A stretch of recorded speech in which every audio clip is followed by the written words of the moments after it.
Good morning and welcome to 99 Bowling Club for the second day of the Ryman Healthcare Championship final weekend. First up this morning we are bringing you a women's triple semi-final between Plimmerton and Petone Central, and with the Plimmerton team being Pam Mulford, Skip, Kath Thompson and Philippa Christie, while for Petone Central we have Christine Robson, Sandy Booth and Cheryl Young. I'm joined in commentary by Barry Morrison this morning. Good morning, Barry. Good morning, Dave, and good morning, everybody. Well, we've got an exciting day ahead of us. Another fantastic day of bowls here at the Ryman Healthcare Arena at 99. Looking forward to it. Yep, and you're the manager here, Barry, I take it. Yes, I am. Yep, been here 18 months, there or thereabouts now, Dave. And it's not just a bowling club, this one now anymore, is it? No. It's I think it's potentially the blueprint for bowling clubs in around the country, and certainly some of the bigger ones, that they become hubs and community, almost like a chartered club. Yep, and I think that's the way that a lot of clubs should be looking to go. I think, those that can, obviously not every club's got the size and the capacity to grow and have a facility or paid staff such as this, but definitely I think some of the processes we go through here at 99 and some of the procedures we've got are certainly applicable. Yep. And we've got a good start here by the lead for Petone Central, playing two pretty good bowls there. I'd be very happy if you were the Petone Central skip, that's for sure. Well, I think Christine Robson will be pretty happy anyhow, having won the Championship fours yesterday, along with Cheryl Young also in their team. And we'll talk about the last bowl shortly that she played yesterday. We'll just keep an eye on this, and here comes a reasonable bowl from Kath Thompson. That's a great response there. It's a cracking bowl. Great start. Almost a toucher. Pam Mulford watching it very closely. Can't get much better than that, Dave. Just nope, be resting behind the jack. I'd be happy to play one like that in the first 5 or 6 ends, let alone the first bowl. It's one good thing with the surface we have here at 99. It's consistent in terms of speed. Yeah, they had a little bit of trouble to start with, but they got it pretty good now, haven't they? Yes, yep. And also out there this morning there is another women's semi-final going on in the triples. There are 2 men's semi-finals going on in the triples, and there are 2 pairs semi-finals in the women's pairs. And we'll be bringing you updates of those about every 4 ends. So we'll keep you in touch with how they're all going. Coming all the way back, not quite to the centre line. The weight's all pretty good in this end so far. Yep. Just a couple of them haven't quite got the line yet, but here we go, the next one. Nice line to there. Might just pull up a little bit short. Again. Pulling away as well. 8 balls down. Skips will go down now. Have their turn. And Barry, we've got other clubs established in here, haven't we? Yes, we do. So we host the Taita RSA. They're very active and poignant at this time with Anzac Day just around the corner. So they do a great job. We have a snooker adjunct, which is very active as well. They've got about 30 members. We also see Cross Country Vehicle Club, the Rotary, Hutt Valley Rotary Club. So again, we're pretty active in the community. Yep. And inviting other organisations other than bowls into the fold. And I think when I was here last week, Barry, we watching the interclub finals for New Zealand, we had a visit from the Harley Davidson Club. Yes, we did. The Patriots Motorcycle Club, which is the Defence Force aligned motorcycle club, doing their annual fundraising run, and they finished up here at 9. I was the last stop, and yep, it made for some interesting times for the catering staff and the bar staff, but great to see the place absolutely chock-a-block, and the bowlers enjoyed the bikes as well. Correct. Yeah, there was a lot of bowlers here as well from all around the country. It was a great weekend and a fantastic result for Gore, obviously, and for Tauranga in winning the respective. Did that just knock up for shot? I'm not sure if it came up for shot or whether the other bowls still shot at the back. Still, it's a tight wee head there for the skips to play to. Kath directing where she wants Pam to go. And you've got an interesting stat on Pam over there, I take it, Yes, Barry? I do, which I'll allude to at some stage during the morning. She's down the back this time, out a little bit wide. Yes, I think covering that bowl there, just to... You might see Christine play with a little bit of weight to try and dislodge the shot bowl. Yep.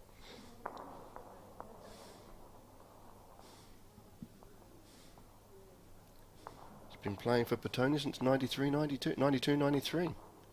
So a very experienced competitor is Chris Robson, sorry. Petone being Petone, not quite the same club as it is now, which was Petone was in Jackson Street, and they now moved, they amalgamated.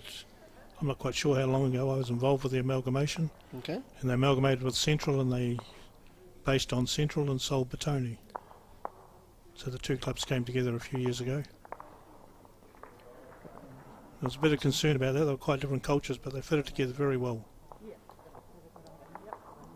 So the first end was 1 to... Plimmerton, I would think. Yep. Bowl of Kath Thompson's. Yep, 1 down and 1 gone. Sure.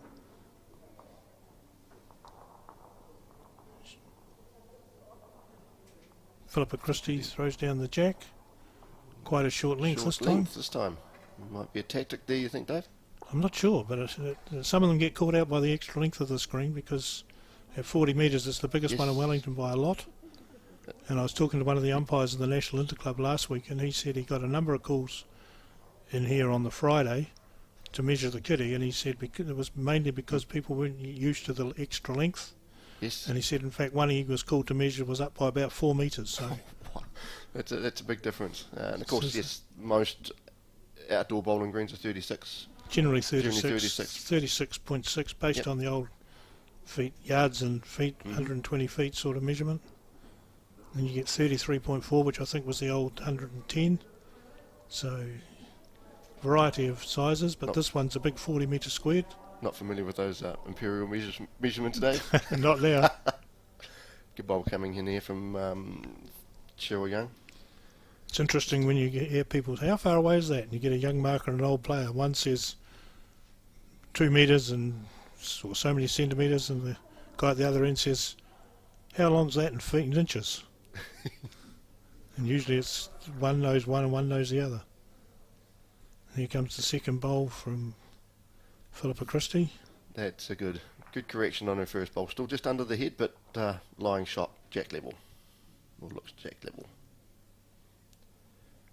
I do have to admit, Dave, I am kind of familiar with the inches and feet. I do have played bowls myself, so it is a couple of inches away, or you're a foot short, or it's part of the vernacular part of the terminology. And it's a good bowl coming in here from Cheryl Young, all the way to the jack. It just passed, just sliding past. Yeah, well, I just admitted myself I'm in the old age bracket, because I grew up with feet and inches and shillings and pence and pounds. I was about 15 when they changed. It's been a long time around the game. It's great to see it coming back with Bowls New Zealand's innovations of live streaming. And because publicity is very hard to get now. We here in Wellington are pretty lucky that we get a News Talk ZB slot every Saturday morning, and in the Interclub season they get 6 45-second slots from Auckland in the afternoon to bring local sport up to date. And generally Bowls gets 2 of them to give their morning results and their afternoon results, which is really pleasing for a sport like us to get. We're traditionally not the best at promoting ourselves. We've gone through phases where we were primetime television sport when the Nationals were on, and the likes of Ian Birch and co leading the way with the administration and the TV coverage. But you're right, Dave, what Bowls New Zealand do with their live stream coverage now, and the quality of coverage, I think, outstrips probably even their Australian counterparts, I would think. I understand that was brought up just recently in Australia during the multi-nations. And yes, you're right, we do outstrip the Aussies, which is a good thing for us. Starting to outstrip them off the green as well as on the green, with the results from the multi-nations, and exciting looking blackjacks squads for the world champs. Yeah, coming a bit different, aren't they? It's good to see. The women all based on form, and so are the men. Exciting times. Yes, and we had some interesting games here last week with Shannon McElroy and Sheldon Bagley Howley facing off twice in the weekend, both coming from the same section to qualify for the final. So good weekend's bowls. And the technical stuff that Bowls New Zealand have done now, I understand, can be just used straight away by the TV channels if they want it. So they've done a wonderful job. I know for years we've done reviews and said we needed to develop more for the TV, and now it's started to happen. Well, it's not just now, is it? We've been doing it a few years now. And we're joined in here by Colin, who runs the technical side and looks after the cameras, and it's all very, very professional. I'm not going to quite come back. I think it's still 1 to Plimmerton. Yep. Bowl at 3 o'clock there. That was Chris Robson. Very experienced player is Chris.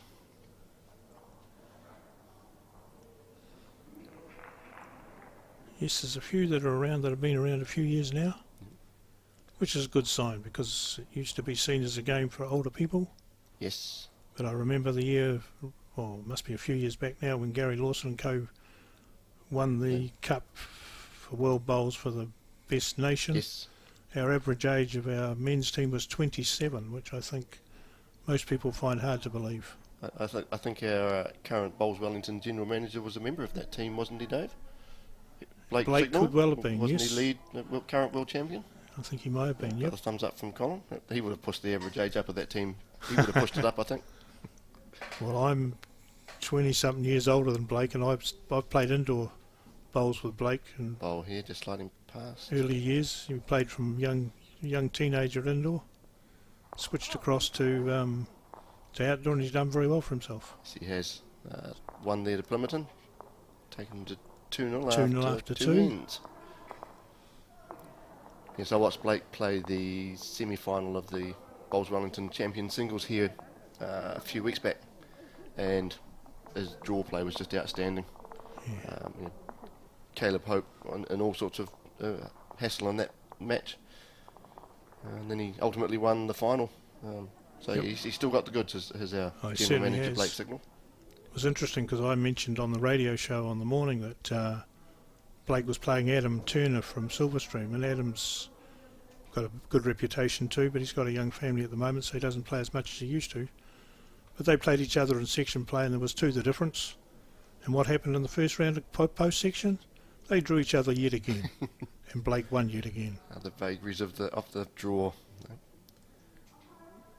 So I've seen it happen at nationals level where teams from the same club travel, say, to the other end of the country and end up playing each other. Yep. Just over the head, but a nice line there from Back to the centre line nicely, isn't it? Philippa, yes. Must be an obvious tactic from the Plimmerton side. It's another short end, Dave. Yep. Well, they also play on carpet. They put their Right, they do, natural yes. green into carpet a few years ago. So they have no natural green at their club, just one carpet green. They're a club very close to sea level, and they seem to have problems with a bit of in the middle of their rink quite often when it was a natural, with they think the stream or the tide affecting it, Yes. because they're so The close water to the table sea. coming up, yeah. Yep. Okay. So hopefully that's been overcome with their new carpet surface. Good ball you just saw there from Cheryl Young, right on centre line and about a foot short of the jack. There we go, there's that imperial measurement. Yep. 30 centimetres short of the jack. But I think the value of this facility was proved yet again yesterday. We might have been able to play with the weather forecast the way it is today outside, but certainly yesterday, even on the carpets, it would have been unpleasant. So the value of this facility here was yet again to the fore. Yeah, we're very lucky to have this facility, not just for Nino, but for bowls in general. I mean, if we go back to the World Champion of Singles back last year in November, Yep. where we had to bring play inside a couple of days there because of wind and so forth, and ultimately it's all about the players, giving them the best comfort conditions to play the bowls that they know they're capable of. So, and then with Wellington's fantastic summer that we've had, it's great to have this assured facility where you can continue play. Well, it's been quite surprising because although we've had a lot of weather, we've hardly had any hold-ups in the bowls program. It's a testament to the great work that they're doing at Bowls Wellington with Blake and Ross and Brady there. Brady, and our greenkeepers have step in and squeegee off the green so we can get on with it when it stops raining. The unsung heroes. You never find a happy greenkeeper. Most green superintendents or greenkeepers will tell you there's 140 greenkeepers in their club that know more than them, so Oh, just coming up short. just shy.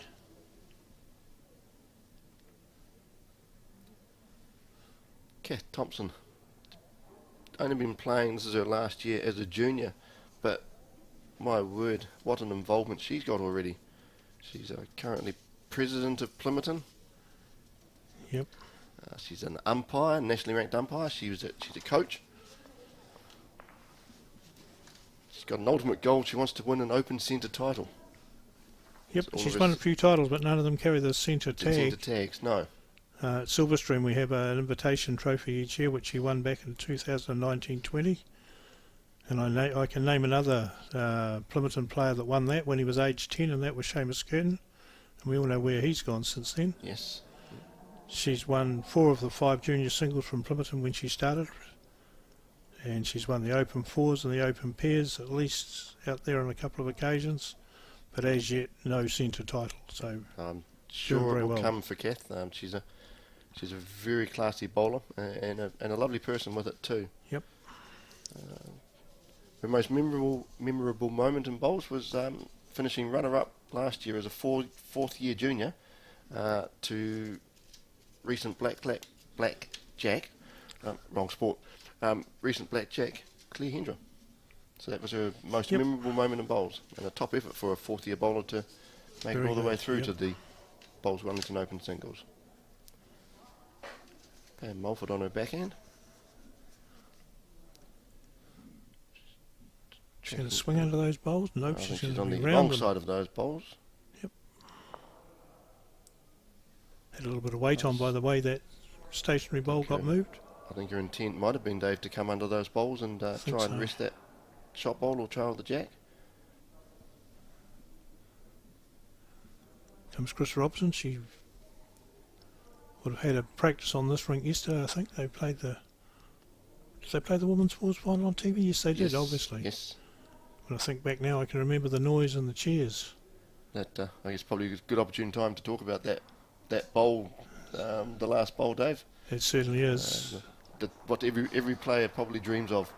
Tied in the final end with the last bowl in your hand, and you've got to draw to the ditch. And she did just exactly that. 2 inches more, she would have been in the ditch. Yeah. One down. Fantastic bowl. For those of you watching yesterday, you would have heard the roar in the stadium as Christine Robson drew the last bowl right to the edge of the drain to take the title.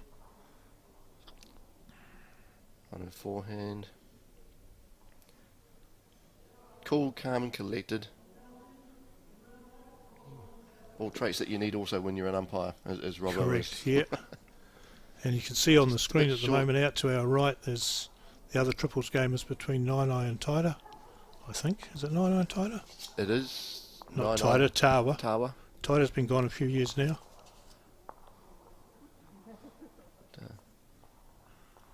So after 3 of the 18 ends... It was a 1 to Petone, so 2-1. Petone putting down the mat for the first time. Interesting to see if there's a change of tactics. Already we see the mat comes up a little bit. Yep. Plimmerton have been playing short ends. Let's see what Cheryl Young does with the jack. Of course, playing with the yellow jacks, they're a heavier weight than the white you normally see outdoors. That's just to help them a bit more stable on them.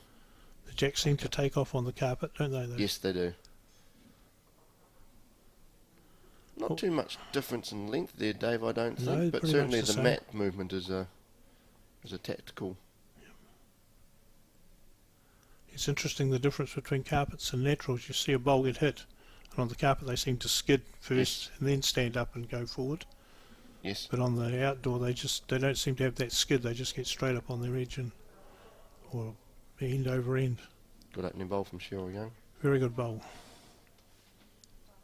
The other thing I find difficult doing this is judging the on the monitor. Yes. Those little marks on the floor help us a bit, but... You need an eye in the sky sort of camera. Yeah, with the rings around it or something, yeah. comes Philippa's first bowl. Just over the back. Handy home there. Yep. No Skip complains about having one down the back. Very rarely see a jack go up the green, Dave. Nope. When it does, it's normally going at a fair old pace because it's hit a bowl and off a drive and going back upwards. She was young, 20 years she's been playing the game. The holder of 16 club titles for Petone or Petone Central. Yep. They've been a strong women's club over the years. Been around the Premier Interclub forever. And a number of very good players. The junior section, the development section is quite strong at the moment too. Currently they held the two shields. I think they had both junior titles, and when we played them again from last year, we played them this year at Petone because the winner hosts, and I think they got them both back again. I think, from memory. It's the Gibbons Trophy and the MacArthur Henry Trophy. That's the two, yes. And they got two young fellas, one of whom played in the semi-final yesterday against eventual winner Hamish Ryan. Both either just out of college or still at college. So they got, as you say, they got a very strong junior section. As have Wainui. Good to see the youth bowls and the youth players in the game. Yep. College bowls has done quite a lot for the sport. Claire Hendra, who started out as Claire McCall at Silverstream, she came through college bowls, went to a junior Commonwealth Games in Brisbane, and I'm a member of Silverstream, and I think we've still got Claire's shirt framed on the wall from that event. Yes. Claire obviously just recently played in the multi-nations in Australia. There's definite pathways now for young bowlers. Yep. Well, as we were talking before, Seamus started, I don't know quite what age, but he won the first year singles at Silverstream at age 10. That's some talent. That is that's prodigy.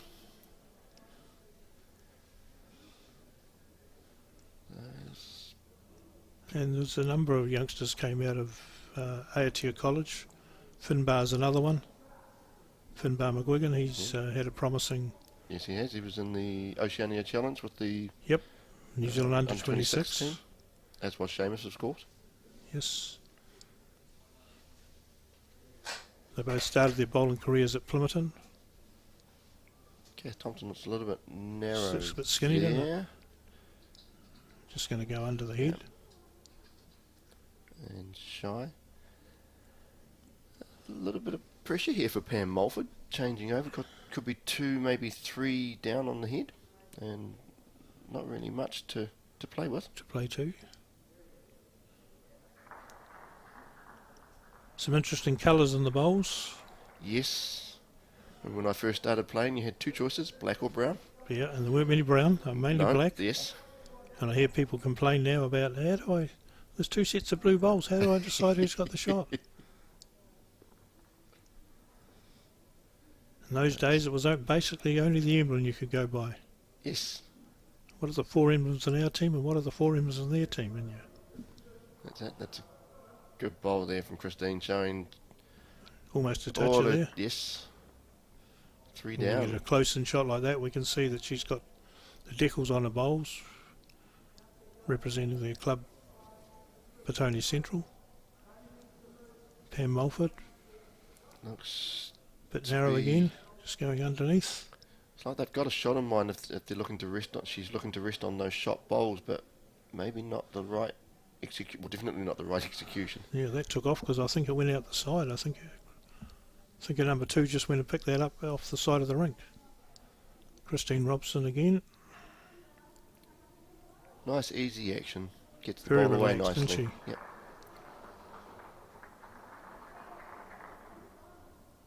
Just going to pull up short, but that could be a very tricky bowl for Pam Mulford to... I think she's signalling 5 that a down, handful? was she? Definitely looked like it, didn't it? No pressure on Pam. Very experienced Only 5 down player. to the last bowl. Playing the opposite hand this time down the forehand side. Looks like it might be holding a bit too, isn't it? Is it coming in? Just can't see. Can't see it at the moment. Kath coming now. Oh, it's short. Ooh. This could be a big end for Petone Central, I think. So the first multiple of the final, semi-final, sorry. It's 3 out so Three far. out so far. Those two bowls at the back look the next closest, don't they? But They do from this angle. certainly from this angle, as you say. But the measures coming out. Sandy Both of them have not, got their measures out. Sandy Bird's not going to muck around, straight into it. Is there a protocol, Dave, as to who measures? Is it? Well, I don't. Well, there probably is in the rule book, but I don't know who. It's kind of if you want the shots, then you measure for them. More or less, yeah. And I think technically there's a law there about who takes the scorecard and who does the board, but I don't think people take much notice of that either. No, As long as it gets done. You share the duties. It's one of the great things about bowls, as we see them here sharing the. A bit further away than one duties, person can reach by the look of that. And that's quite a distance. You wouldn't looking think at that was anywhere near them. Now it's 4. that's 4. Which one have we measured? It's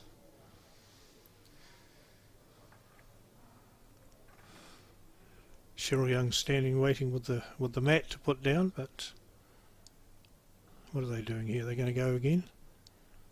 4. It's a 4 instead of 4 instead of 5. So 4 Petone Central takes it to 5-2 at the end of end 4 as we start into end 5. There's our umpire standing behind the head there. yes. Ron Watching- Wood from Stokes Valley. He is another unsung hero that's done a huge amount of work in the last few years as an umpire and now as a tournament manager. Yes, agreed. See Lou Newman on his phone there. Must be looking at the TAB odds for today. Could well be. And out to his right is Brent Stubbins, who skipped the successful Miramar Fours team yesterday. Sitting beside the pole in the black beanie, it looks like Dave Shedlock. yes, who joined him. He was in the 4 as well. Dave's first title for Bowls Wellington. Yep, and another very busy person sitting there, also the president of Bowls Wellington, Dale Jackson, who also has done an awful lot of umpiring this year. She has.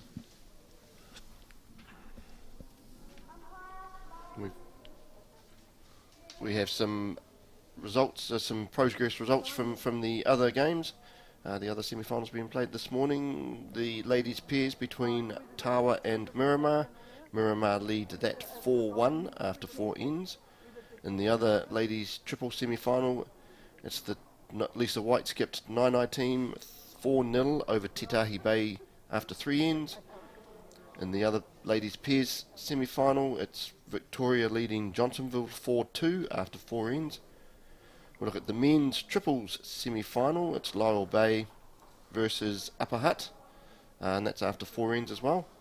The men's pairs, Plimmerton are behind 3-4 against Tawa, and that's after 4 ends. That last result won't be the men's pairs because that was completed The yesterday. men's triples Must be the the other triples. triples semi-final. Yeah. Well spotted, Dave. So we just had a call there. The Jack was obviously not up or out, and the mat has now been moved by Plimmerton. so obvious tactics there from both teams with the mat placement. Well, she's gone quite a way back this time, It's hasn't almost she? to the minimum 2 metre by the looks of that, and she's just got to get it past that If it gets T up, line I don't there. know that it's going to. Just, I think. Looks like they're going to have a look-see here. It's a very short end otherwise. Yep, looks like they're playing it. Just to explain for anybody watching that's not familiar with the rules, the minimum mat length has got to be 2 metres from the ditch, and then the jack is to be delivered 23 metres from the front edge of the mat. And you'll see those chalk lines on the green, the T marks, that T mark that the bowl's just going past now, signifies the 23 metre, the minimum from the 2 metre mark at the end there, and accordingly at the other end. Yep, and outside, if they throw the jack up and it doesn't meet that minimum, it goes back for the other lead to throw the jack up, and if it goes outside the boundary pegs, the same happens. And if it fails to come into play again when the second player plays it, it's placed on the 2 metre mark and the mat can be moved by the original team. Two good bowls here from the leads. It looks like a toucher coming up here. No, Not quite. Pam looked like she's going to a pocket for the falling marker. over on its side. Could be the shot bowl. Very good openers from Cheryl Young and Philippa Christie.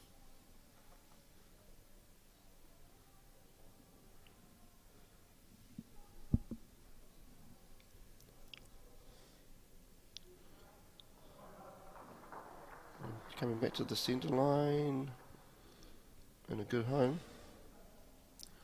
Barry, we've had a lot of national stuff here over recent times with World Bowls singles being here. Yes. Interclub just recently. We've had 3-5 finals. What's next on the agenda for? In a couple of weeks, we're back with the Bowls 3-5 finals again. National finals national again. finals again. Yep. So we're very lucky. Bowls New Zealand, do us very well with bringing events to the club and to the region, and we're grateful for that. And talking about the operation, it's a very streamlined operation now. They come in, and it's like clockwork. The arena gets set up. Yep. And it's not a huge team, led by Chris Lander and obviously with Colin yeah. and the events team. They do a fantastic job of dressing the arena, and they're great to deal with, and we appreciate their support and the job they do. There was some talk yesterday of maybe moving back outside today, and I thought at the time, hell, that's a lot of work for the technical boys to move the cameras and set up the cables, and as it is this morning, I think it was a wise decision because it's I agree. Overcast, and I think the greens, although they haven't got any water lying on them at the moment, I bet they're still very damp underneath.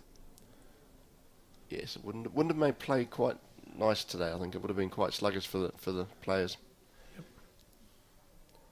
Tidy head building here for Plimmerton. It looks like they're holding two.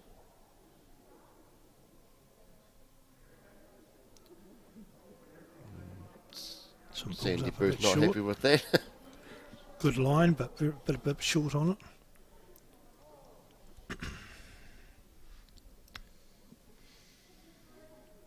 Kath Thompson takes a position on the mat. All concentration is on a forehand delivery. Yep. Looks a little bit wide, I'm picking. Yes, it definitely is a little bit wide. Nice length, nice speed.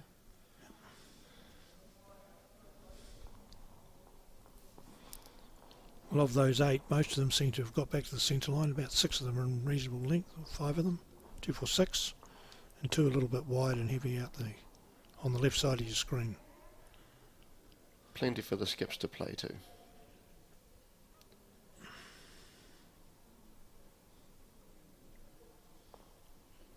And I'm sure Plimmerton will want to score here to reply to that 4 they dropped in the last end. Often quite crucial in games where if you score a multiple, it's nice to follow up with even if it's a 1 or a 2, just to consolidate that multiple. Whereas if you drop a 2 or 3, it was a Tony Central Bowl coming up, but it hasn't changed the result. Probably still 2 down by the look of that. Yes.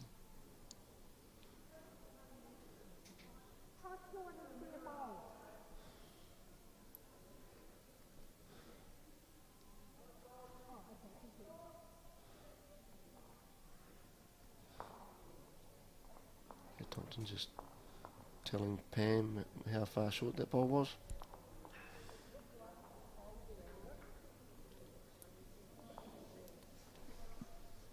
Very experienced competitor is Pam Mulford. Currently the holder of 39 club titles. It's a lot of titles in her history. 39. But here's the key one. She's won the Open Pairs for 10 years running. 10 years in a row. 10 years in a row. So that's a fantastic achievement. So a very experienced competitor is Pam Mulford. As is Christine Robson's looking on track here to get slide past and follow through for the shot. Oh, it just fell out. Looks pretty close, yep. It's the shot. 1 down, Kath Thompson signals. So will Pam Mulford try and tip that bowl out a couple of rolls and stay there? Looks like it. She's on her back end. Yep. Playing with a little bit of weight. Holds on a good line, maybe for the jack or the... It's got that bowl clean. Clean, great bowl. Great Pam Mulford. showing all of that experience of those 39 club titles, Dave. Yep.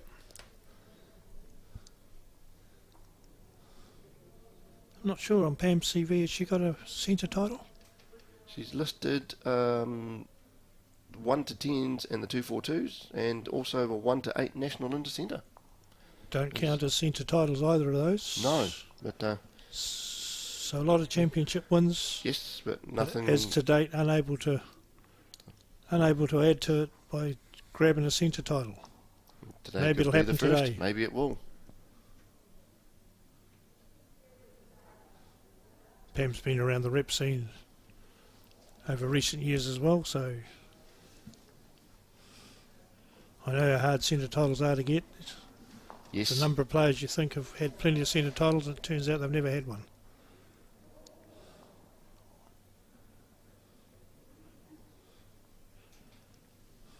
That was a 3, and the scores are all tied after 6 ends of the 18. We're a third of the way through here at 9 in the Ryman Healthcare Arena. And we'll start again. Yes, just the warm-up ends, extra trial ends with points on.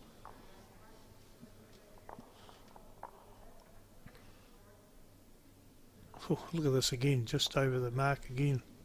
It's good jack control from further Philippa up than Christie last there. time. Yep. Christine's off up to check to make sure it's up again. They're obviously happy, not been measured. Matt looks like it's back on the 2 metre mark.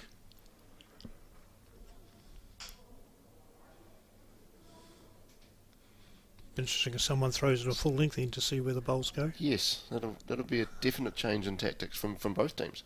Yep. Philippa looks a little bit short of A bit everything short then. and under.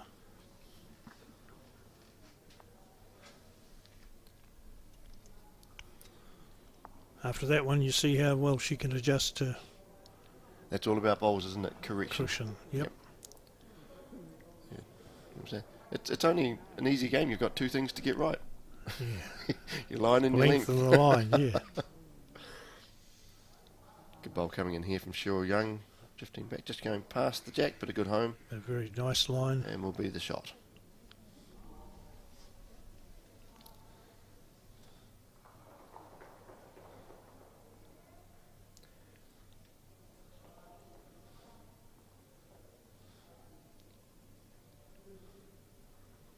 This was Cheryl Young's 4th title if Petone Central managed to get through and take the chocolates at the end of the day.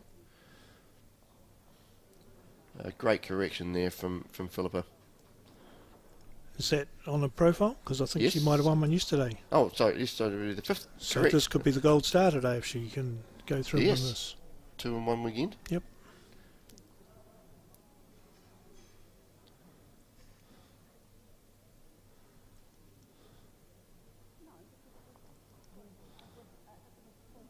Changed the hand. Cheryl's bowl just gone underneath.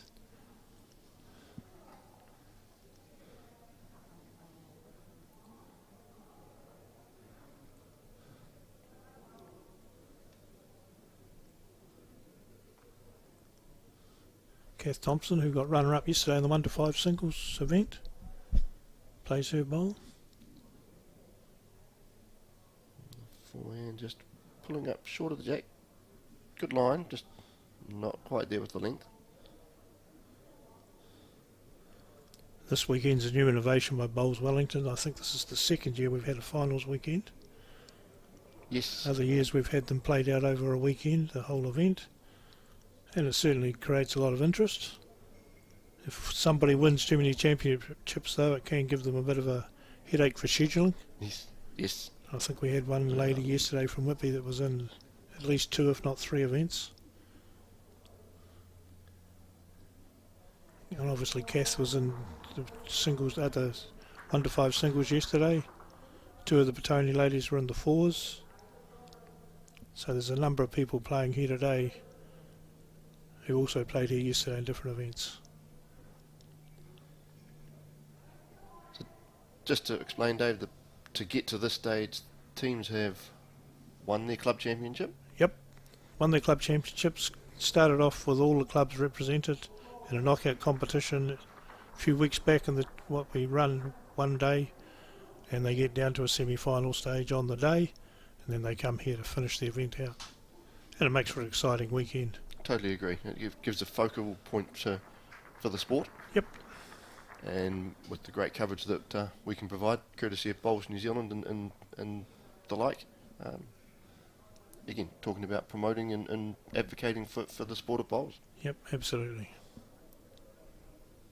And it can be just as exciting as sort of a super over in 2020 cricket or a extra time in a Super Rugby final. Well, you would have seen the excitement here last week when Nelson thought they'd won intercentre with Val Smith playing a great bowl, and all the Nelson players jumped on the ring and hugged and cuddled, and then found there was still a bowl to come from Tauranga.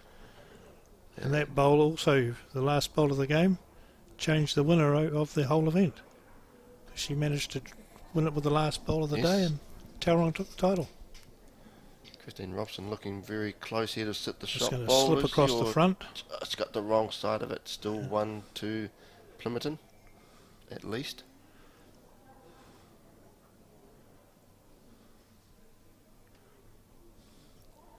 As you say, this facility not only does well for Nino Bowling Club here, but it does well for the area. So I can remember coming in last week and the number of rental vans that were here. Yes. So the rental companies would be happy with us. The hospitality places, the motels, they all benefit from this facility here because we get so many events here now. Wellington's such a central place for everybody in the country. Easy to get in for most places, isn't it? You don't have to traipse from, say, the far north to the far south, or vice versa. So, I remember the Champ Fours last year in Hastings. We had a terrible weekend of weather, and one of the teams started their journey from the deep south on Wednesday to play on Friday, and they didn't get out of Christchurch until Friday morning. They were due at 8:30. They didn't get there on time, but the other teams agreed to play them a bit later. But they ended up flying from Christchurch to Auckland, back from Auckland to Taupo, and then rental card across, and then had to play bowls. That's dedication for you. That's a trek, all right. That's a journey. You recount. So it's just one there to Plimmerton on the 7th end. And they lead now by 6 points to 5.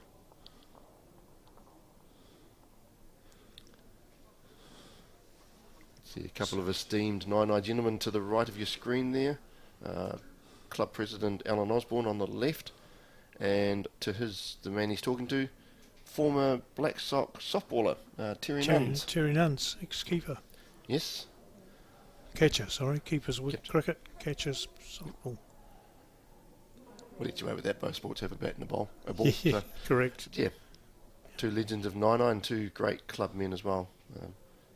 Always volunteer for events such as marking singles when they're needed. So yep. The backbone of clubs, volunteers such as absolutely guys like AO and Nunzi. Good opening bowl from Philippa coming in. And without embarrassing Cherry, if you have a look at his hands, you can see he's been a catcher.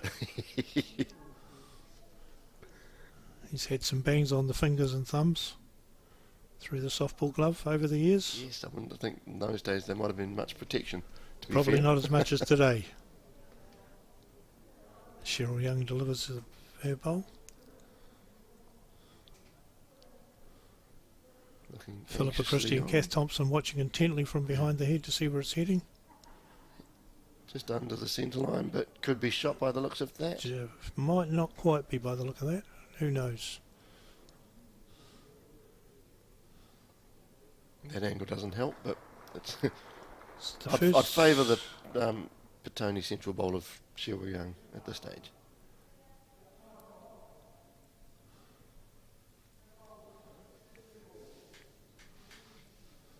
Philippa Christie tracking well. Is she going to come all the way back to the jack? Looking pretty good. Well. That's all you can ask from your leaders. 2 bowls close. Yep, no doubt who's got the shot now.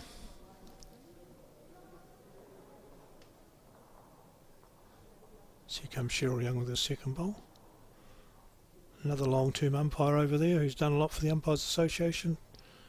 Talking between Sue Way and Ron Wood, and another Tawa Stalwart and Bev Lindsay. Very good bowl there from Cheryl Young. Quite another handy second.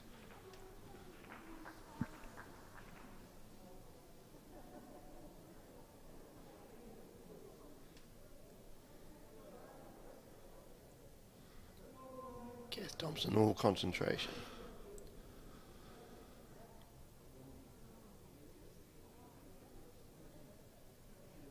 Swing under the head, a little shorter grass and a little shorter weight. It's a good hit for Petone Central there, Dave. And there's a couple of options for Sandy. Yep. Just drawing down.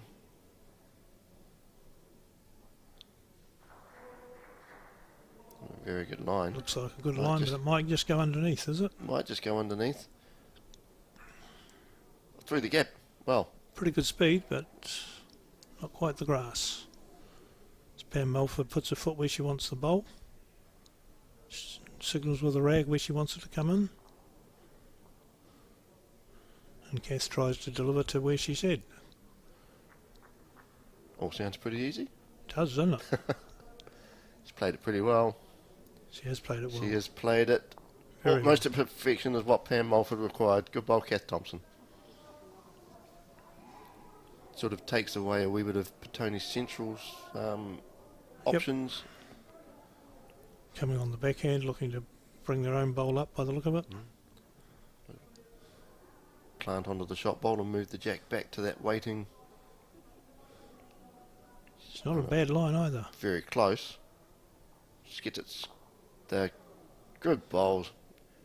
That might have made a couple of shots to Petone Central, possibly. Nobody's telling us by signalling. No. Keeping it to themselves. Poker faces are on this morning, Dave. Yep.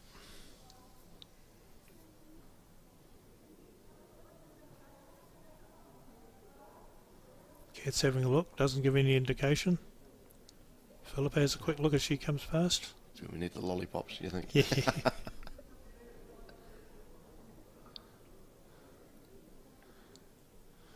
Simple option here for Pam, just a straight forehand draw. Jack movement's positive, or just draw underneath that outside bowl. Not on bad line. Kath Thompson's interested. So going to rest something and go through the gate.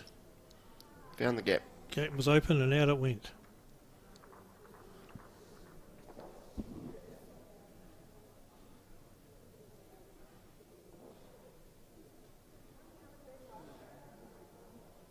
Chris Robson looking out to the left to see where this one's heading. There it goes, across the head. A little bit narrow. Speed looks pretty good. I don't think Pam's got to change much here. There's plenty of options. I want to be short. That's correct. It's the old adage, isn't it, for a skip? If you're down, you got to be up.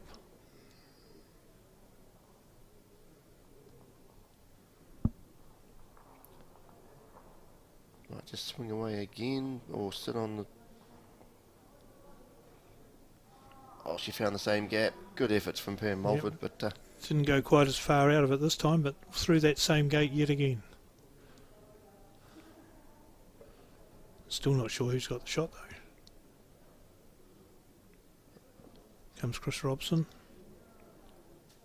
Going to pick up that front bowl, or is she under it? Well under. Well under and a bit shy by the look of it, so we'll see who's got shot now.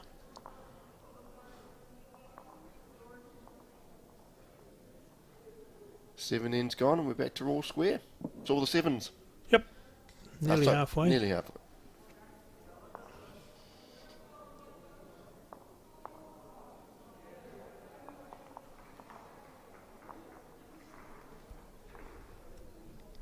See, I'd expect Cheryl Young will bring the mat up like she's done previously.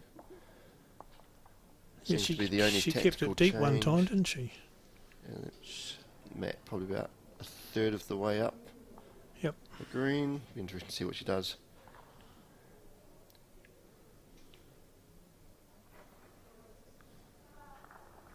Continuing with the shorter sheens. Soon see somebody will move in a minute when the jack comes into view. There it is. Yep.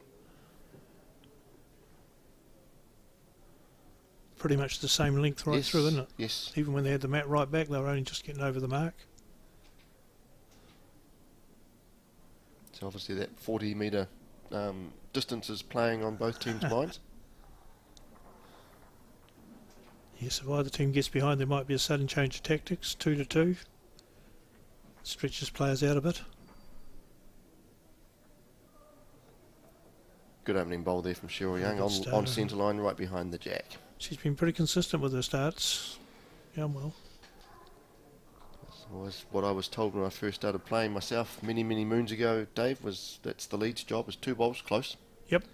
The 2's job is to get behind once you got the Yes. 4s. And then the 3 and the skip make the conversion shots.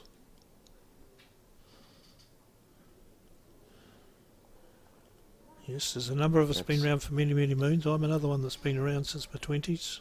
Good bowl there from Philippa Christie. 1991 I played. It was my first year, I think. Actually, might have even been earlier. Too long ago. Yeah, and I've got about 10 years or 12 years longer than that, I think. And it shows nowadays. The ability's nearly gone. What little ability there was to start with. It's the beautiful thing about bowls, though. It is a game for all ages. It is, yes. And all abilities, and it's probably the only sport in the world where a first-year player can play a world champion. Yeah, correct. And actually have an opportunity to beat them. Yes. Depending on the discipline, of course. Many moons ago, we had the national championships here in Wellington with Peter Ballas and Rowan Brassey and a number of other New Zealand reps playing. And my youngest brother had the opportunity to play Peter at Upper Hutt. And for those of you that know Upper Hutt, there used to be tennis courts there and a mesh fence. And Peter's drive at one stage during the day picked up the kitty and put it straight through the mesh fence to the far end of the tennis court. And thereafter, there were 200 or 300 people sitting around watching. Yes. And it was like the parting of the Red Sea. If Peter got up on the mat and looked like he's going to drive, everybody moved. You're ducking for the safety equipment and the... Yeah. He's a fearsome driver, fantastic bowler all round. And a really nice guy. Gentleman, absolute gentleman. Yeah, I remember the story too. He had Dean Stratford, who used to play for Nainai. Yes. He had to qualify in his last game, and he had to play Peter. And on one end, Dean put one on the jack, and Peter drove and missed. Dean put another one in, Peter drove and missed. Same on the third. Dean put with the fourth one in, and Peter stands on the mat and says to the marker, "Where's my closest bowl?" Yeah. And the marker started to look before suddenly he realised that he was being had. And I won't name him, but he was our club president at that stage when I was still playing at Upper Hutt. Yes, you got some great memories about the sport. Yes. Meet some brilliant people. Play some great games. At whatever level.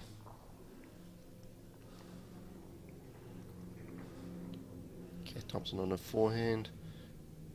I think they would be holding 2 by the looks of that, with those 2 bowls of Philippa Christie's. The Plimmerton triple.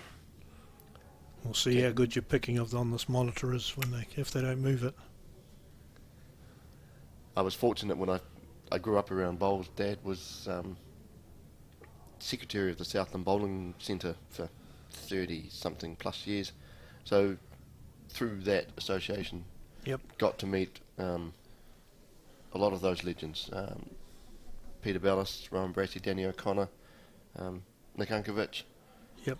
Some of the administrators too. Gordon Jolly, a former NZBA secretary, life member. M. Birch. And all gentlemen. Yep. Took the time out to speak to you, and I was just a young kid, but it was just fascinating growing up, and it was in the days of the countrywide Super Bowls. Yeah, the singles, yep. Used to be played just about in every centre, and you could run around till you won one. The first foray of professional bowling in the country, I think it was. Effectively it was, yeah. And I think recently, it might have been here, they've been running a super singles, haven't they? Yes, over a number of weeks. It's a junior event, and we've got the national finals here at Nainai in June, I'm going to say off the top of my head. But that's an initiative from a gentleman called Fletch, who's a bowler himself. Yep. And he's picked up the initiative and brought in this one-day concept for junior bowlers to singles. Yeah, and I think it just finished the round robin stuff, didn't it, or the Yes. local competition? Yep, we had it the won local by Steve competition Rickman from Silver Street? Yes, last Wednesday. Yep. So when Fletch reached out and said, would Nine be available, it was something very keen to jump on and support. Yep. So here we go. I think it might be the 2 shots. Sandy Booth takes out 1. So finger measure from Kath. See that a lot nowadays. You do. It's something I don't use, I can tell you that. I can't do it properly, I've got no clues. I find it better just standing over the top and looking with my eye. But there are lots use it and lots accurate with it.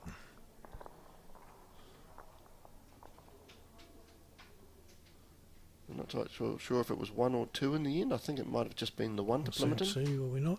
Score going up.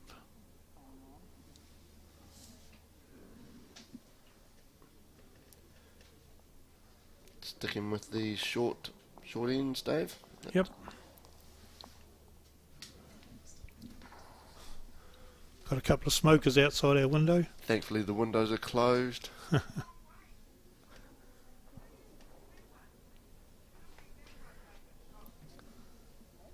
Just watch this bowl from Philippa Christie. We've got some updates from some of the other semi-finals being played this morning, which we'll bring to you very shortly.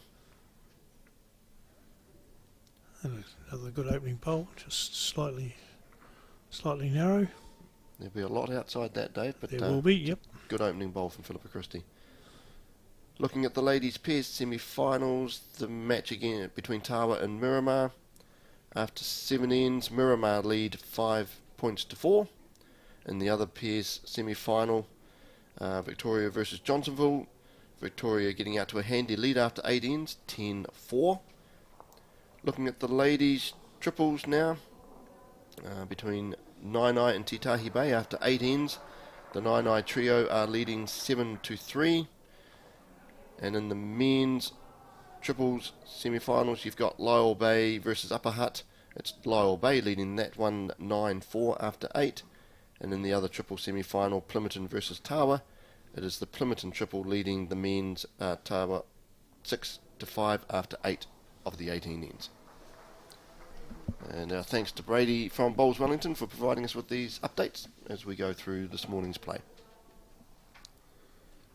Cheryl Young playing his next bowl. Looks like she's holding one already. Looks like it'll come back nicely to the centre line. It will be the shot. Good bowl from Cheryl Young. Yep, very good. Halfway through the semi-final this morning between Plimmerton and Petone Central in the Bowls Wellington Champion of Champion triples, women's triples, and it is Plimmerton leading Petone Central by 7 points to 6. And the spectators are building up. There was a good crowd here yesterday afternoon to watch finals and semi-finals. And just highlighting the benefit of the concept of bringing everybody together on one finals weekend. What Absolutely. A great bowl. Kath Thompson, a resting toucher. Pam Mulford marks it to signify that the toucher bowl will be alive if it goes into the ditch. And as I said earlier, if we didn't have this facility, it wouldn't have been got through yesterday. Blake would have been tearing his hair out trying to schedule today. But the indoor that's facility... not good because he doesn't have much hair left. He'll have even less if he's been in this job too long. I speak from experience. Well, I do remember playing in the intermediate singles final down in Southland one year, and all 3 finals were played this day, and we finished the intermediate singles final at about 8:30 at night. The men's open singles final finished about an hour and a half after that. Oh, blimey. Yeah. And let's just say the lighting wasn't that great in those days. No. I've seen bowls games finished with cigarette lights, and torches and cigarette lighters over the head. Yeah. Sandy Booth coming down looking to rest on that shot bowl of Kath Thompson's, just going under. When I started bowls, there was a huge waiting list to get into Upper Hutt. There was about 240 men and 120 women, and you went on a waiting list, and it took you about 4 years to get up to the top, and if you didn't take your turn, you went back to the bottom of the list if you weren't available. So then there were 2 more clubs built in Upper Hutt, being Wakatiki and Silverstream, and they both had full memberships for a while, but the numbers have disappeared off again, with Wakatiki now being shut. Upper Hutt having about 100 members and Silverstream probably about 70. But in addition to all that, now you get the community players, which brings the numbers right up, and a lot of people really enjoy that community bowl stuff and limited membership where they can just play what they want to play and not spend all day Saturday and Sunday like a number of traditional bowlers quite enjoy playing the game. So the opportunities are there for everybody to enjoy the game in different ways. It is, and that's been a big focus from Bowls New Zealand over the recent years, the Mates and Bowls, the Barefoot Bowls programs, Christmas at the Bowls. Christmas Bowls, yeah. Yep. It's a big focus that we have here at Nino is the corporate Christmas functions. We've just kicked off our own corporate social bowls on Tuesday nights. Yep. And it's attracting non-bowlers to the venue to give the game a go, to start talking with the bowlers, and then they get hooked, because it can be an addictive game once you get the bug. I had a corporate function earlier this year at Silverstream where they started playing bowls about 2:30, stopped for tea at 5:30, made their barbecue. Yep. And I thought that's the end of that, so I cleaned up all the bowls. They finished their tea and said, can we get the bowls back out? We want to play some more. Great bowl there from Pam. So it certainly helps the clubs as well. Making 2 shots out of it. Probably Very lucky. She didn't want to move the jack though, but Christine Robson on her backhand. So no, very valuable part of the game now is getting corporates and great venues for Christmas parties and so forth. Christine Roberts is very close here, just on the fell wrong away. side. Great effort, great weight on that bowl, but alas, no joy. And it will be Plimmerton who take 2 shots. 2 shots, yep. It's one of the focuses I've got here is I don't see my job as to grow the bowling club per se. Yep. As the club manager for the likes of Nine, as if I can grow the membership, then those people will come along, they'll start mixing with the bowlers, they'll talk to them, they'll see events like the National Interclub Finals and the other national events, this event as well, and they'll think, I might give that a go. And they'll start talking to these world champions and national champions and think, they're actually really nice guys and they're really nice people, and that's so the game will grow organically. And I think that's the responsibility of clubs to not just go targeting bowlers, because there's a finite pool of bowlers in the country, and I think certainly some of the bigger clubs share some burden and responsibility, and I'll say the likes of North East Valley and Dunedin, Burnside, Christchurch, Nine here in Wellington, Victoria as well, Johnsonville, Royal Oak in Auckland, New Lynn. We all play a part, those bigger clubs, in growing and building the awareness of the game. Yes, not just focusing solely on bowls for the reason to being, because to be probably controversial, if we did that, then the game of bowls would probably falter. So initiatives like what Bowls New Zealand have been producing with this coverage, what Bowls Wellington have done with this Champions Finals weekend. Yep. The initiatives are great, and you got to realise, like I understand, there's been some people playing in these competitions for limited competitions, 6 nights a year, for 10 years. Yes. They don't want a membership form pushed under their nose. Yep. Their part is playing those 6 or 8 weeks they want to play, and anything else they might want to play on a casual basis they can come and do, but they don't want to do it the way that traditional players do, where we spend hours involved. Yep. So the clubs that are doing well are the ones that are making those opportunities available. Yes, agreed. two great bowls there from Philippa Christie and a 3 pretty good bowls so good far on this correction year, from Cheryl Young. Her first bowl was really I went a out the lost bowl. side, didn't it? Cross. Yeah. Forgot about that one. I saw it sail out there. I think Cheryl would have forgotten about it pretty quickly too. But there are some challenges for the game, and that traditional society's changed. Back in the heydays of the 70s, where bowls was a preeminent sport in the country, a summer sport. Head building nicely here for Plimmerton. Yes. There was no work on Sundays or Saturdays, or it was Saturday mornings at the best. Families, society was different, so there was more time for mum and dad to play bowls. Yep. And have family time, whereas now businesses are operating 7 days, or we're open 7 days as a country, and so people's time's a bit more precious. So there are some, and there's an awful lot more choice too. yes, I think if you see College Sport Diary, yes, it's huge. they offer about 50 different sports. It's massive now, So compared to when I was at high school. Yep. In the days of chalkboards and head building very nicely here. I'd say that's 4 shots to Plimmerton. But plenty of opportunities for Petone Central to reduce or claim the shot. But it is, the sport needs to find the shorter form, and I think the bowl 3-5 format is a great step in that direction. And that singles we were talking about before is played pretty much on that format, isn't it? Yes. At juniors. Yes. Set play, the World Champion and Champion singles at set play made the games shorter and more exciting. So there's some challenges for the sport and for bowlers in general, but I think the game's in pretty good heart and heading in the right direction. Absolutely.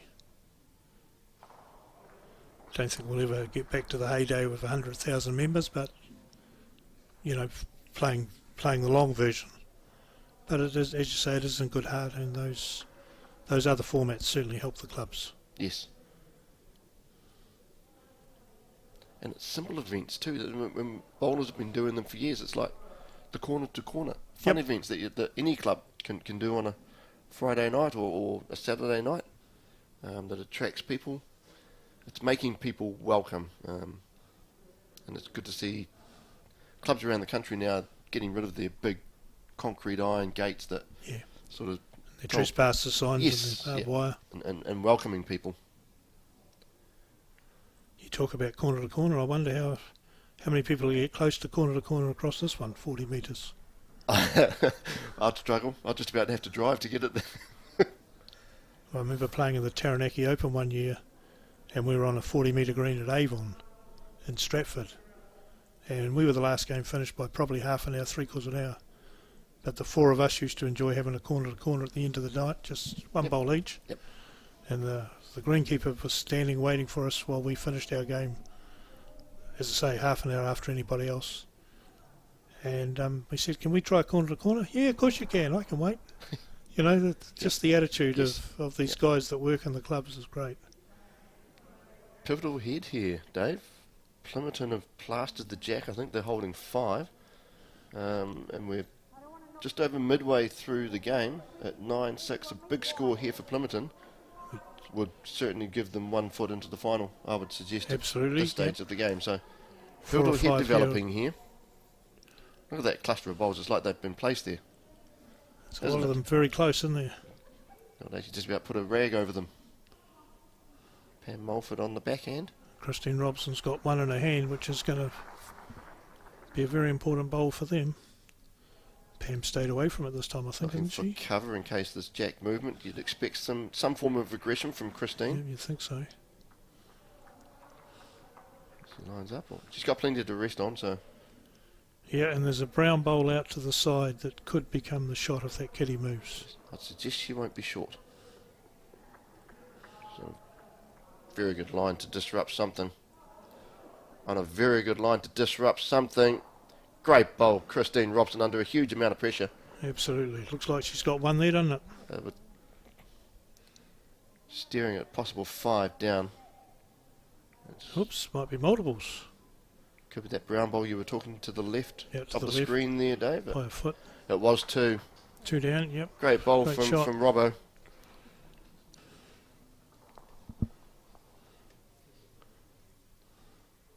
Showing that yesterday wasn't a fluke. No, absolutely not. No. Although yesterday the last bowl was a big draw shot, that one was a bit of a weighted shot. Just showing she's got all the shots in the book. Cool, calm and collected under pressure. Absolutely. And again, she's a very good worker for the game too, because she does a lot of umpiring around the place as well. Yes. You've probably seen her doing it here.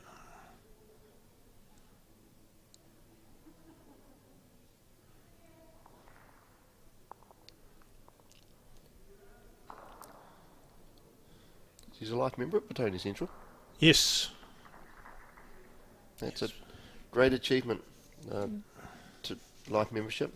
It is that. And here we see the first major change in tactics, Dave. They've gone Somebody's to a gone full length jack. So that is placed on the T mark 2 metres from the ditch just behind Christine there. Yep. As we said, there might be a change of tactics coming up somewhere, and here it is. And we'll see how they go here. The mat's not that far up, is it? No. Kept that pretty consistent, but the jack, certainly a change. And not a bad opening bowl given the change of length. You can see the significant difference.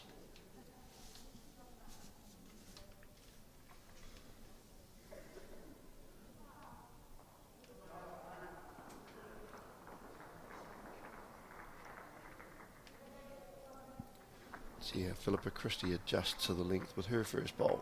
Yep. Looking pretty good to there. Just duck away past the centre line, but good length. Shot bowl.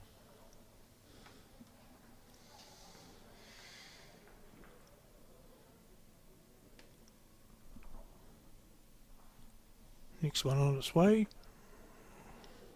As we said earlier on, Dave, it's all about correction.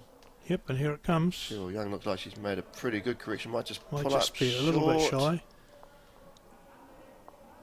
Good line though, she corrected on a line but didn't Yes. quite get the additional weight on, did she? But I'm not quite sure why we call it weight, it's actually speed, isn't it? Yes. The weight of that bowl never changes. It's the same as people waving at their bowls or talking to them after they've delivered them. I said, if you ever get a set that works and does that for you, will you let me know so I can get a set too?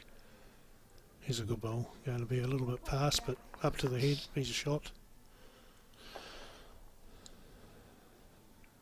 Yes, there's some very, what's the word I'd use?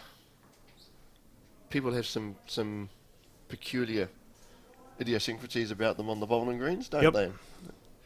So those that talk to their bowls, those that Wave to them. Yep.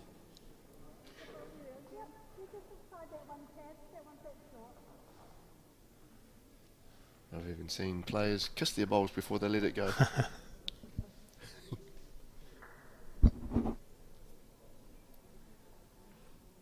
It's Keith Thompson's first one coming up. So pretty alarmed again. This change in jack length has caught everybody out. It's Dave, probably the most first off. spread head we've had. Yes. Yep.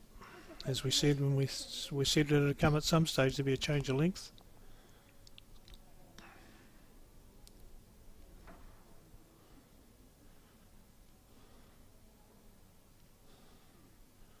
Petone Central made the change and they could be coming up Currently with a down good on the result head, here. This bowl might change that from Sandy Booth. It's a great bowl. Good correction. Number one shot. Room there though for Kath Thompson to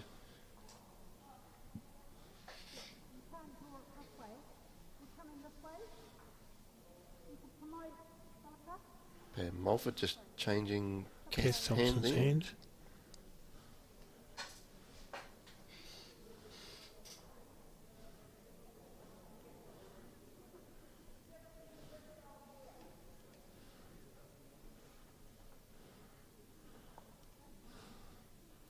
It's another interesting thing we say in bowls, changing hands. We don't actually change hands, we actually change sides of the rink. Just got that bowl square. Still 1-2. Petone Central as the skips head down to play their two bowls. Yep. It's interesting, young Brady, that's providing us with the update scores. He got injured a little bit with his delivery style last season, didn't play a lot, and he was left-handed then, and he's come back with a new delivery and he plays right-handed now. Wow, that is... And having talked to Brady about it, he said he started right-handed, got bored with playing right-handed, so changed to left. He's ambidextrous, of course. Gosh, I struggled with just one hand. Yes, I can make enough errors with one hand as well.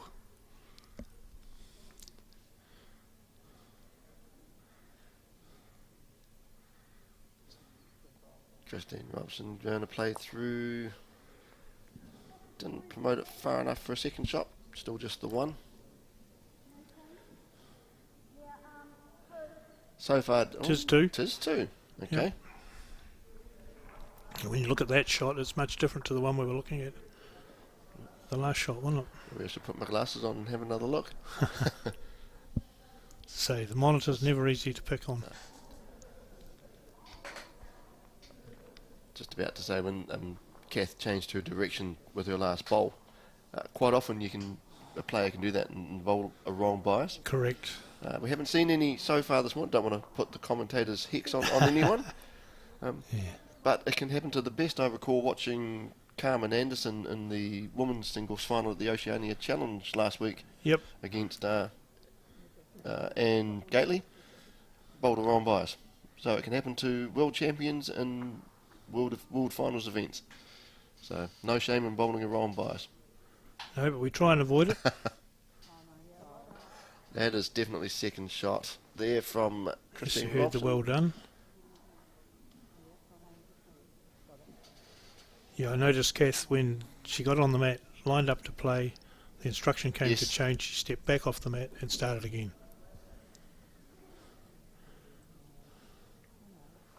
And most of the top line players have what we call Can pre-delivery. come underneath.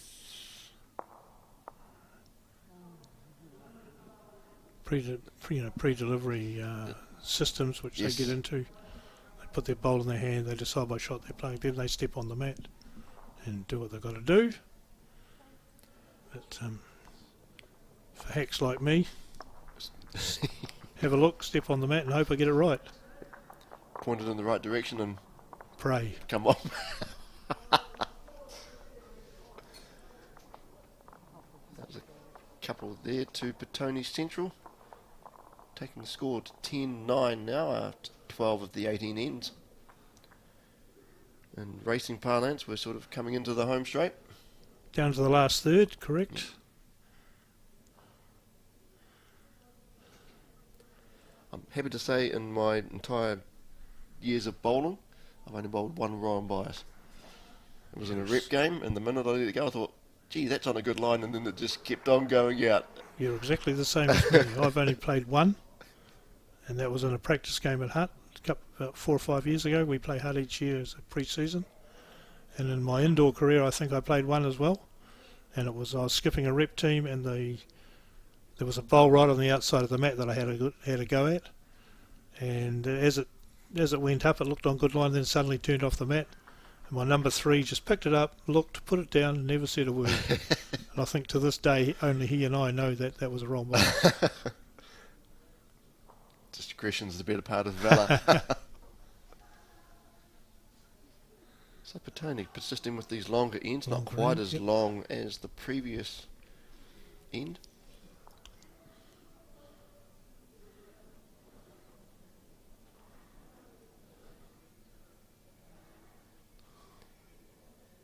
Yes, talking about the pre-delivery routine, it's certainly at the elite level. Yeah, absolutely. They're all about visualisation, and you see it Yep. with the likes of Taylor Bruce, Selena Goddard, Yep. Sheldon Beckery Howley. They're all visualising the shot before they get on the mat, and won't get on the mat until Till they're happy they've got it. Yep. And you watch Joe Edwards, she'll deliver, Yes. keeps her head down, walks out to the right before she looks every bowl. You know, they're like machines. It's routine. It's practiced and it's consistent. And there's looking for the jack is Cheryl Young, and she's got it for the shot.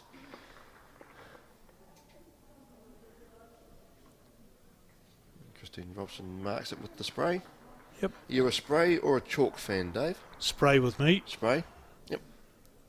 I used to be a chalk fan, but sometimes you got to hold a leaning bowl or something. Yes. And it's much easier if you can just spray it. Yep.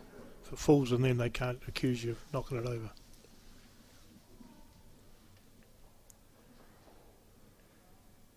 Again, just explaining for those that are watching that may not understand the significance. If the bowl goes into the ditch within the boundaries, then that bowl is still alive. That's a toucher, correct? Toucher.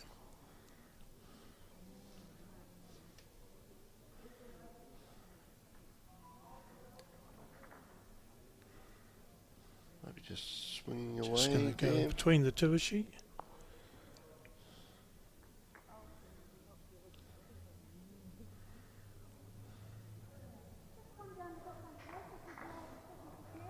One down to the leads bowl.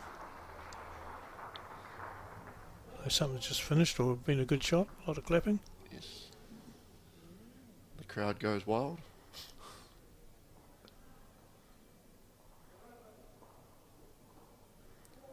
Might be just a bit hefty. Going to be down the back. It'll stay on, I think, or maybe not.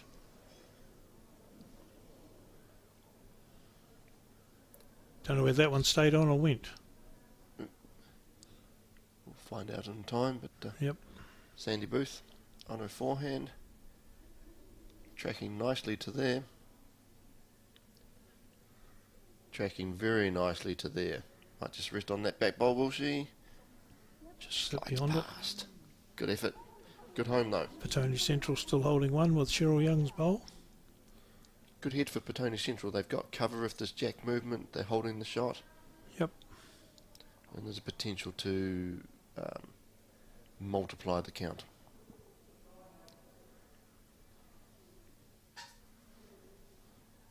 It's Pam watching this one intently. Looking she's for that pick the shot bowl of Cheryl Young's, and she's got it clean. Great bowl, Kath Thompson. Yep. Turns a 1 into 2, possibly. One down into 2 or 3. One down into 2, possibly for. Maybe not 3. No. 2 shots. We'll call it 2 for now, Dave. Yep. Well, the brown bowls are centrals, aren't they? So I think they're probably 3rd and 4th, but that's my pick on the monitor. I'm not sure what yours is. I'm happy to go with you, Dave. Your experienced eye. Speaking of experience, Christine Robson, straight from playing that fantastic bowl previous end when she was 5 down, finds herself down again. Yes, Christine will have some great memories of the weekend with the last bowl in the 4s last night and that one this morning. She's made some big saves. She's looking pretty good again, Dave. She's got the find jack. the gap, She got the jack. Just slides past. Gave it every opportunity. It's amazing how many bowls get through where you don't think they can get through without touching anything. Yes, yes. You sometimes look at a drive and think, how the hell to get through there? It's not wide enough, but it did. As Pam Mulford plays her bowl. Swinging on the forehand side. Let's pull up short, but again, could be nuisance value to Christine Robson. She's going to get in front of that brown bowl. Looks pretty. Looks like it counted, doesn't it? Good, just fell backwards though. So Christine Robson again under a bit of pressure. You wouldn't know it though by looking at it, would you though, Dave? No, she just gets on with the job. And again, a very good line. She might just be under. Oh, she's got a bit of weight on here. Nope. She's got the jack again that bounces back off. Only be one down. Philippa Christie bowl.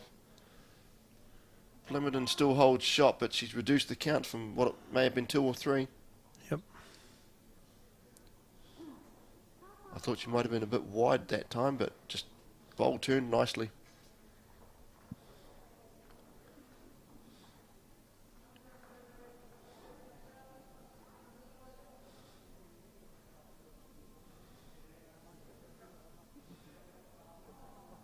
Pam stands behind the mat, does a pre-shot routine, obviously visualises, and then once she steps on, she doesn't waste any time. Visualisation looks pretty good with this bowl. Does that. Dave, she runs it out all the way to the jack for second. Not quite, I don't think.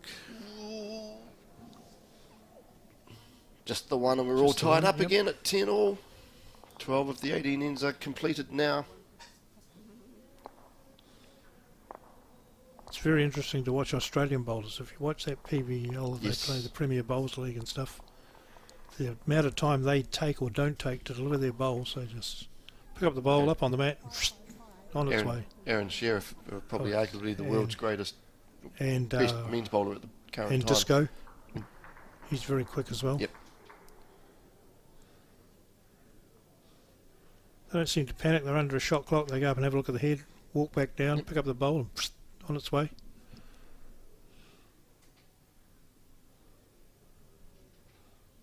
Whereas we seem to be a bit more,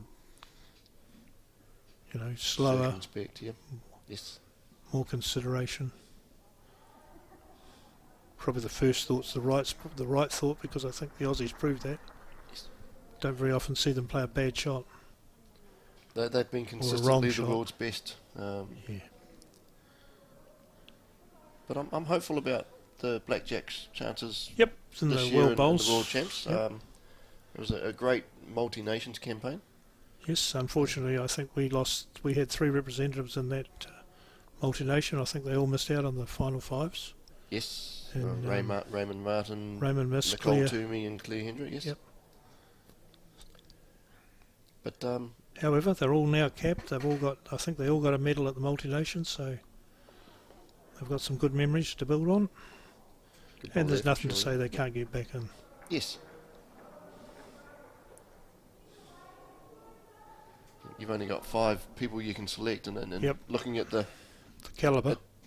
the 5 that they've selected in the women's and men's teams, Yeah, very there's- good. I can't think of any names that you go, what are they doing there? Yeah, I think it's an exciting. Maybe Shannon McElroy could have been around the team still, but I think he's been taking a bit of a rest Yep. from international bowls. But you certainly can't say that the ones that they've picked are out of form or anything. Your current New Zealand singles champions, Yep. both men's and women's. Yep. Current world champion, the champion singles player, will be playing that again for the Blackjacks, and Taylor Bruce. Yes. So it's exciting times for New Zealand, and Yeah, and with World Bowls now coming down into the southern hemisphere, basically being based in Australia. yes, And it's interesting that many of the world events have been in this hemisphere anyhow, because they don't seem to want to host them up in the northern hemisphere very often.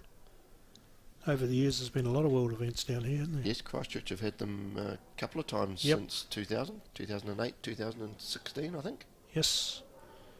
And then you guys here had the World Championship singles, and I think we've got that again, have we not? No, so I can update you that that event is being played in Australia this year for Okay. logistical reasons, with obviously Yep. the World Bowls Championships in Australia. Yeah. So for logistical reasons, World Bowls have changed the venue this year. I'm not sure exactly where it's going to, but there's every indication that Nine will host it again in 2024 at this stage. Yep. That is the hope and certainly the plan from a Bowls New Zealand perspective, and certainly from a Wellington regional and Nine perspective. Well, Good head starting to build here for Petone Central.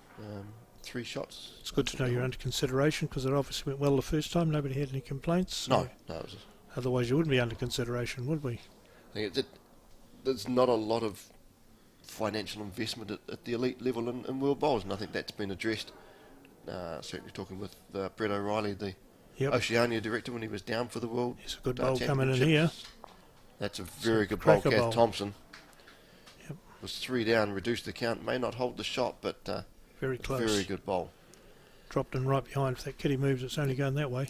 And yeah, talking with Brett O'Reilly, that is I think a focus from World Bowls to start bringing some money into the game at that level,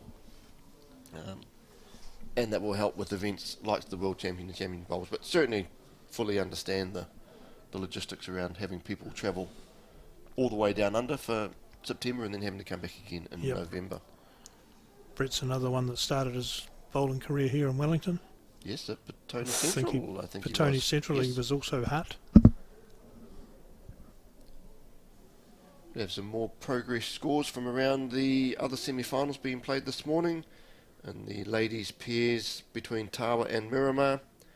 After 12 ends there, it is Tawa leading Miramar 11-6. And in the other semi-final between Victoria and Johnsonville, it is Victoria leading Johnsonville 12-8 after 12 ends. Those are the ladies' pairs semi-finals. And the ladies' triples, Nainai versus Titahi Bay. Titahi Bay are starting to a bit of a comeback there. They were down 4-0 after early on. They're now trailing Nainai 11-6 after 12 ends. We see a great bowl there from Pam Mulford, just trailing the jack. Makes it a little bit harder for Christine Robson now to see. Yep. Still see it just poking out beyond that brown bowl, isn't it? Yeah, Christine on her backhand. I was going to say, she looks like she's on the backhand. She's got a bowl there to promote, or she can rest on either of the two Plimmerton shot bowls. I think she's going to get tackled by that front bowl. Well, if that was the correct line, it's not in the way next time. Yeah, that is true. She cleared the pathway. Just quickly in the men's triples semi-finals, Lyell Bay versus Upper Hutt. After 12 ends, it is Lyell Bay ahead 14-9. And in the other semi-final in the men's triples, Plimmerton versus Tawa. Tawa now lead 9-7 after 12 ends. Again, thanks to Brady for those results, progress results. Pam on the back end here.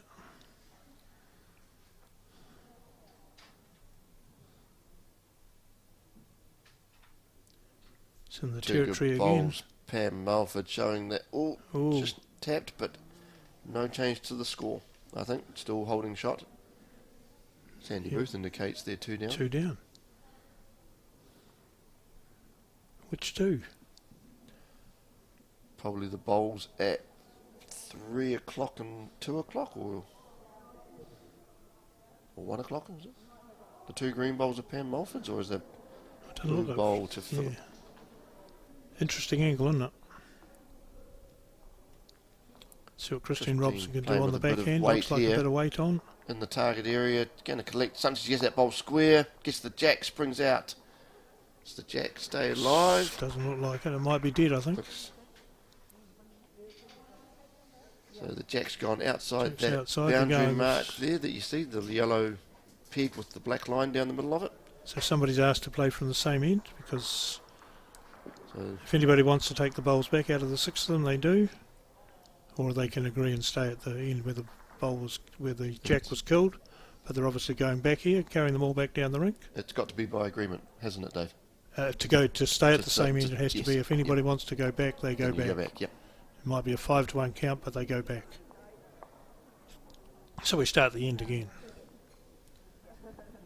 10 all after 13 of the 18 ends here at the Ryman Healthcare Arena at Nainai Bowls. It's actually 12 ends gone. We're playing 13 now, aren't we?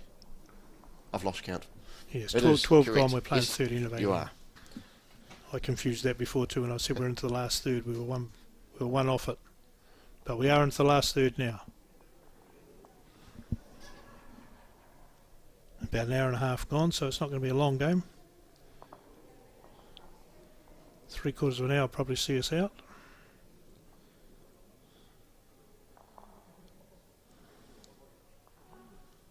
A couple of long games yesterday morning in the 4s, mind you. There's a couple more bowls on each end. Yes. 4 more bowls, and I think one took about 3.5 hours early on yesterday. The 2-bowl triples is a much better game than the traditional 3-bowl that it was for years. Much better game for a skip to play, that's for sure. Yeah. Good opening bowl there from Philippa Christie. I enjoy a game of 3-bowl triples, mainly because it's different. It's a few more bowls. It's a bit more tactical. Yeah. Yes. Not to say I don't like 2-bowl triples, but... So from a skip's perspective, if you cross over, you've got 17. If you've got the last bowl, you've got 17 bowls in front of you. Then. Yep. And although I enjoyed, I have been in a team where we dropped to 9, which you can't do anything other than 3-bowl triples. We'll move on from that then, shall we, Dave? Do I ask you the circumstances, sir? How did We were a that few down, and our skip had a drive in our own triples tournament we used to run over Christmas at Silverstream, and he cleaned out the rest of our bowls, and we looked up and we had 9. And the same 3 of us have also dropped to 6, and that was my fault because it was post-section on a wet day of the centre triples. Went out to Island Bay, we're playing an Island Bay team, and I said, bugger this, we're not having trial ends, it's too wet, so we played and we dropped to 6 first end, and I think we lost by 3 or 4. So we should have played our trial ends. Trial ends from there on in, has it You been? learn by your mistakes. Bowl there from Cheryl Young. Good correction to counter the 2 excellent opening bowls from Philippa Christie. She's been leading very well for Plimmerton. Has. Very consistent. Both of them are going pretty well when you look at those heads. Yes. They're setting a good base for their following players. And it hasn't all been one way. We've actually, I can remember picking up an 8 in a tournament in Levin, and the first team to pick up an 8 in the 4s at Levin gets a free entry the next year, so that was a $300 profit for us by picking up an 8. But yeah, I think I've dropped more maxims than I've gained. It's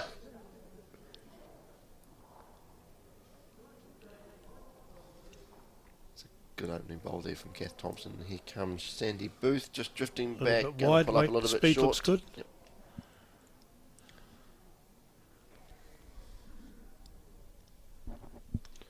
There's been some opportunities for big scores, but we're still all level. Yes, it's a testament to the players, the skips. Yep.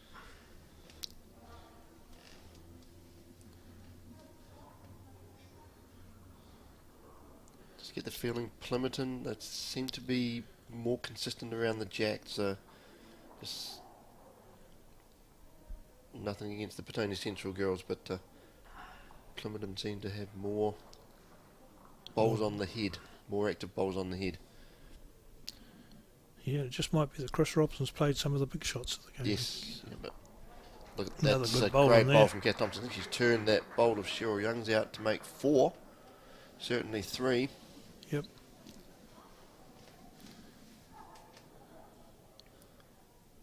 Sandy Booth. In the territory here. Played a cracker. Close. She's got plenty of bowls to rest on. That just Oh, didn't get it square, but a great effort there from Sandy Booth. Didn't expect it to sneak out there the way it was going. Not a bad bowl for a player who got involved just to make up the team numbers for a new ladies team.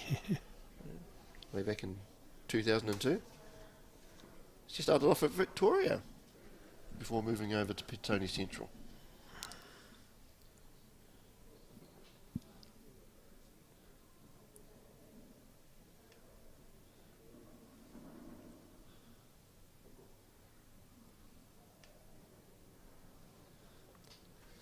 Yes, women's numbers are a bit lower than we'd like as a centre. When I was centre CEO, the numbers were falling at about 2% a year, but the women are about 1/3 of the total bowling population in Wellington compared to the men's 2/3. And unfortunately the women were falling quicker in total numbers than the men. I don't know quite why that's happened, because the women used to play weekdays in the old days. I remember when I started playing bowls, there were all sorts of rules about their dress and their joinery, their jewellery, and they didn't play at the weekends because the men had the greens and the women had to do the work. So things have changed, but Christine Robson just slides through a gap there. the numbers don't seem to indicate that they're getting it quite right for the woman yet. I recall watching the Bowls New Zealand upload vintage footage onto the website, and I think it was from the 90s. It was a New Zealand versus Australia. It was a final, I think it was, or New Zealand Scotland. But the skirts were all the same length. Yes. They were all the hats were Yep. kind of like the old style air hostess hats. The umpires used to have rulers that they could check you out with. Yes. So the game has certainly changed in that regard for the better. Yes, definitely for the better, with the coloured clothing and the shorts, and hopefully that'll attract. I think Do you think maybe because of the societal changes we've talked about, women working more than what they were in the past? Or? It could be, but as I say, you know, if they were working women in the old days, they used to play all their stuff midweek, so you wouldn't have many workers playing. But Christine Robson looking very close to that jack, just slides past again, and she's found the gap again. She has. She's found a number of those today, hasn't she? This could be a big number Now for... that did not look to me to be the shot that she just took out. It looked to be about third or fourth. This could be a big number for Plimmerton. As we talked about, they've been bowls around the head quite consistently. Kath Thompson showing her experience as an umpire chalking that the up. bowl, yes.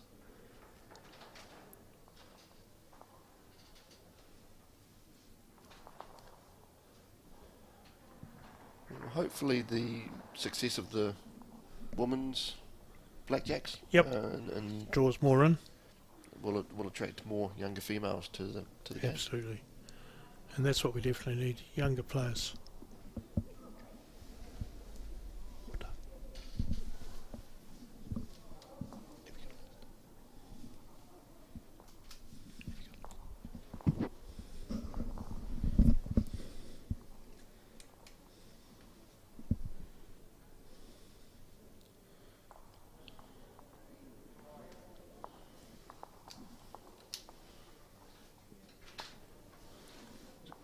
Good collect there for the Plimmerton see what it side. was in the end. Wait for it to go up. I didn't see what it was that they scored, but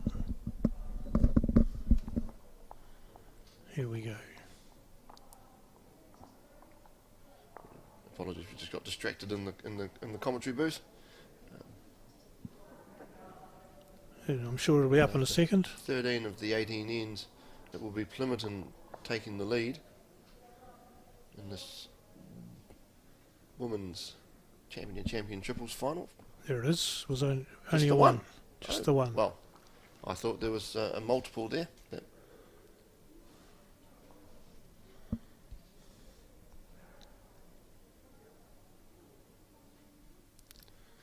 Watching it intently as it goes down the rink. Just over there. That's probably the loosest bowl Phillip has played in a few ends. Yep. Nearly caught Chris Robson out, who was doing the scorecard. Nice bit of nifty footwork there. Here comes Cheryl Young. Sort of gone to mid-length now too, haven't we? Yes, we've gone just about all over the whole gamut of the rink. Yep. The mat back on the minimum 2 metre by the looks of that. Yep.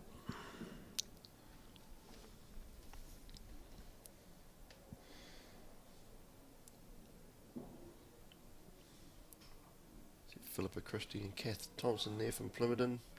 Philippa's most memorable moment was winning the Prestige Pairs with her playing partner Kath Thompson in the second and third year bowling. They've done very well, the Plimmerton group. Philippa is actually the current Open titles holder of all titles at Plimmerton this season. Plimmerton, yep. So she's won all four. The singles, the pairs, the triples and the club fours. Yep. Great effort. It's great effort, yes. I think I only won 4 club titles in total. To win all 4 in one season. Would you call that a Grand Slam? I guess you would. You'd have to call it, yeah. Club Grand Slam. Well, certainly a full house. They need 5 for a full house.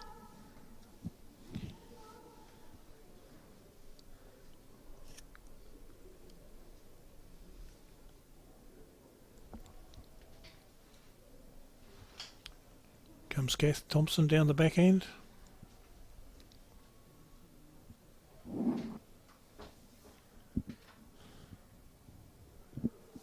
Very good bowl. Yep. Slightly jack low.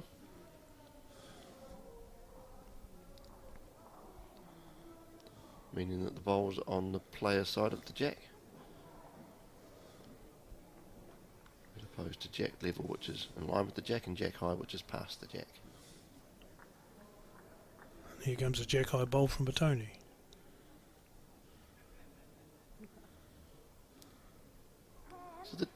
change in length has definitely affected the players from both sides. Yes, we had some real tight ends at the start, didn't we? Yes. Maybe if they play 2 or 3 this length, they'll start to tighten up again. So we'll watch that with interest. Some of that could be to do with the green surface as it gets played and the temperature increases. Yep. Although if you've played at Nainai in the winter, you'll know that the temperature doesn't increase greatly. I have. And I have been here when there are icicles dropping off your ceiling or your roof. Don't know what you're talking about, Dave. Still can't fault it. It's a facility that you have to use, and it's absolutely great for the Valley and Wellington. And I'll be here again this year for Winter Bowls. Excellent. Look forward to having you. We've got Bowls Wellington have got a full complement of 2 sections. Have they got that? Have they? I knew they were helping for it. Yep. I'm the convener for our club, and we're upping our entry. Excellent. So Boulder Sandy Booth just slipping through the head, so still 2 to Plimmerton by the looks of that. As we change over, let's see what the skips can do.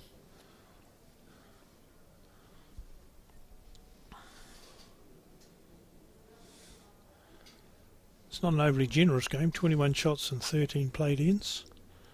It's only an average of 1 point something. So it's been pretty tight. So here comes Pam Mulford down the backhand side. Starting to arc into the head now.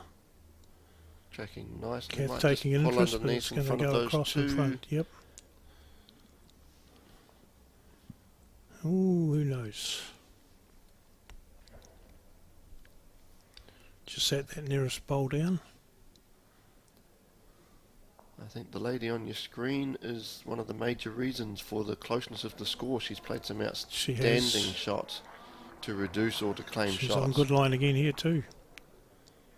Just a bit shy this time. I think Line's your length's pretty good.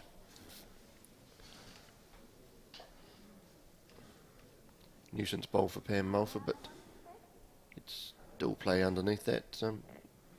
In this instance, doesn't matter if you cross the centre line. No. You're matching those bowls to the left of the head, or if you're in front of those 3 bowls, just to the left in front of Sandy Booth there. Yep. And she's played it very well. She comes. Drifted just underneath that outside bowl of Christine Robson's for 3rd shot. Be the actual shot. Yep. Holding 3.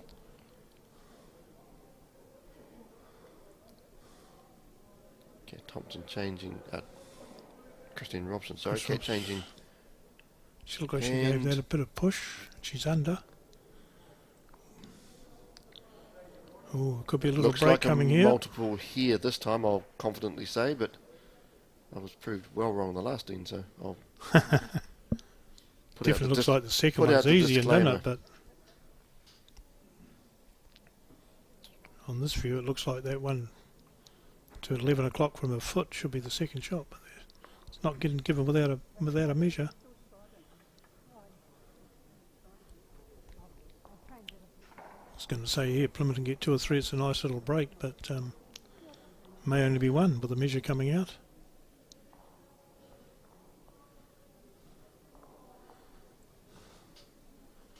Kath, the umpire, watching intently this measure. Yes. Made a couple of suggestions already, I think. Of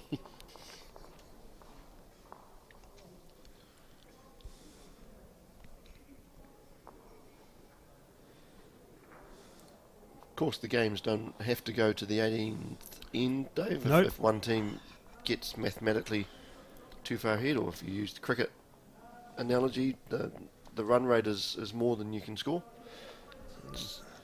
I think actually in the new law book, which just came in on the 1st of April, that is now one of the laws, that once you can't mathematically make it, game's over. You finish the game. It always amuses me why people carry on anyhow. Yes. You're 9 behind and you're playing eight bowls and you play the end. I just don't understand. It's alright when it's a differential or something, but in knockout games... Just the 2 to Plimmerton, Kath Thompson signals. Yep. So given a little break there now, I've gone 3 clear.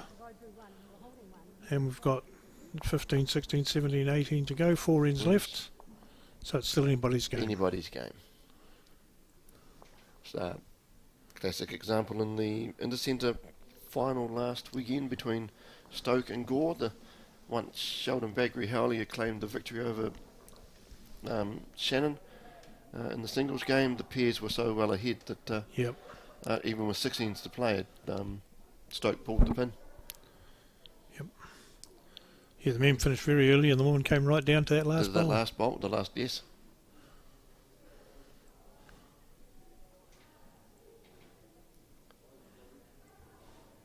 It's hard to say what Lou Newman's thinking in the background there, Dave. Is he? He's intently watching the Victoria woman playing on the rink beside this one. It's a nice starting bowl again, swinging in nicely. Very consistent from Philippa Christie. It makes it tough for the opposition when you're getting bowls. Every end you're getting one like that, it does make it hard.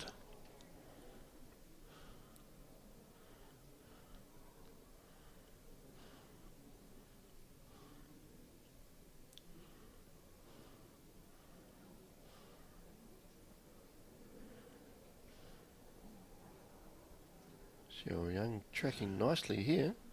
Good Might just opening pull bowl up a herself. little bit short, is she? No, Gets she's hit that the hard ball. enough to get the shot. Well played. And good to see the applause from the opposition players too, Yep. for recognising a good bowl. Yes, a great believer, no matter who you're supporting, you clap the opposition. Yes. Except when they get a fluke. But as we say, that generally goes round. Yes, it does. Yes. Doesn't all go one way, although most bowlers believe it does against them. Christie just drifting past the head in a very... Still a really good line again. That actually will be the shot. Could well be. Fell back in towards the jack. I'm picking that will be the shot. Will Cheryl come the same way she came with the first bowl or the other way this time? I think she'd come the She's same come way. the same way she is. Plenty to promote her own bowl or to sneak around it or to come on the inside.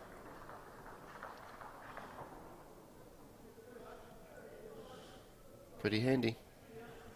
Just under the centre line Pam's though. having a look to see who's got shot. But we can't tell because she gives a signal with a finger with away from us, so we couldn't see it.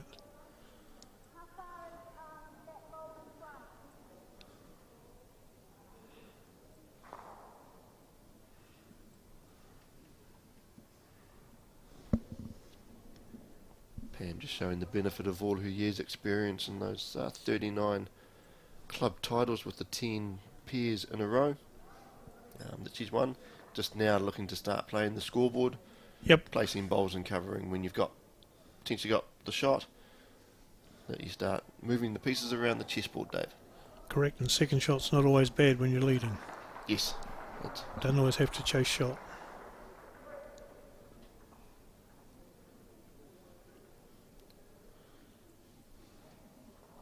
This one looking in the right territory, going to go across the front just slightly. Slide under.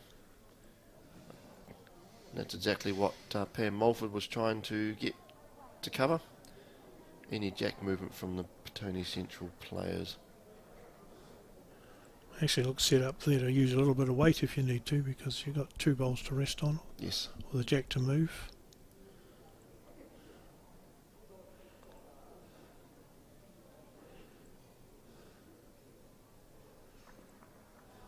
Drawing to the head is Kath Thompson.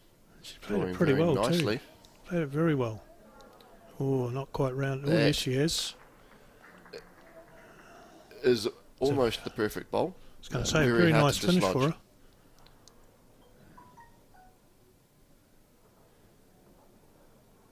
Does kind of give Sandy Booth a rest, or Christine Robson.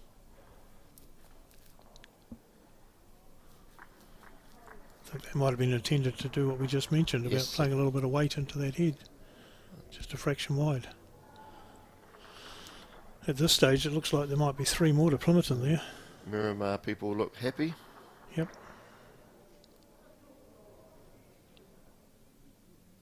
couple of your locals there with Yes. AO again and Cliffy. And good to see recent 10 plus centre titles recipient Steve Difford out there supporting as well. He was awarded his Silver Star, 10 Silver Star at the recent Interclub finals. Oh, for New Zealand level. New Zealand, the 10, yes, New Yep. Zealand titles. It's good to see him out Been supporting. around a long time, hasn't he? Yes, he has. It's good to see the what I call the elite players out supporting these events, even if they're not playing. And I think he won the Champ singles here last year when he beat Ben, didn't he? Yes, he did. That's a good bowl there from Pam Mulford that nullifies jack movement.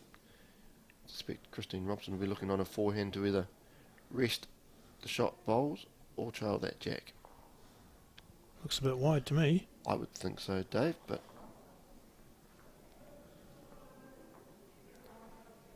nice speed for what she's looking for, I think. This could give them a very good little break if Christine doesn't get it with the last bowl. 3 head now, possibly holding 3 there again.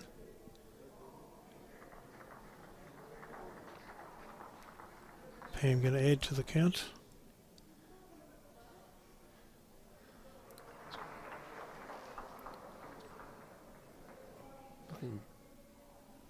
Pretty good. Kath Thompson looking intently. I was going to say she's concentrating hard on it. Well, could be a good Attempted nuisance block, bowl, was that it? one, yeah. Or is it a good guide now?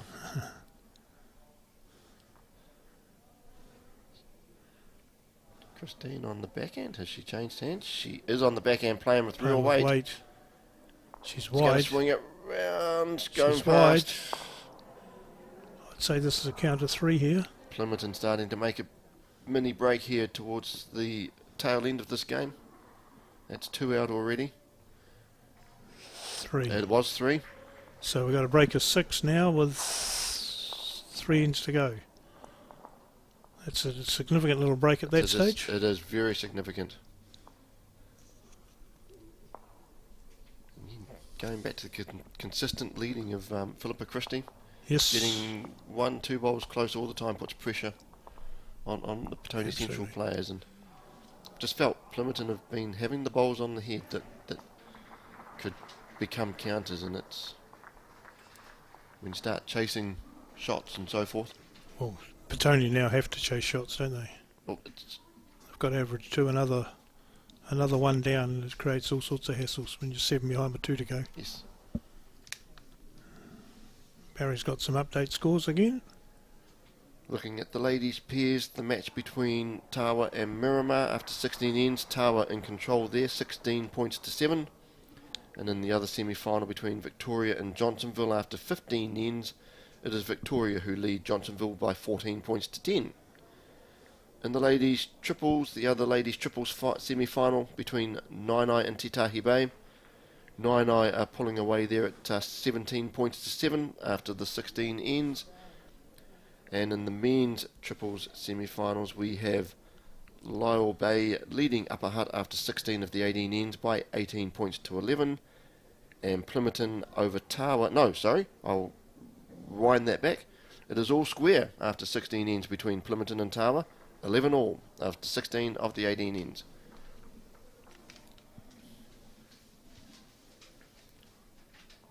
And we just go praise Philippa Christie, and the commentator's Played a loose hex. one, yeah. Commentator's hex strikes again.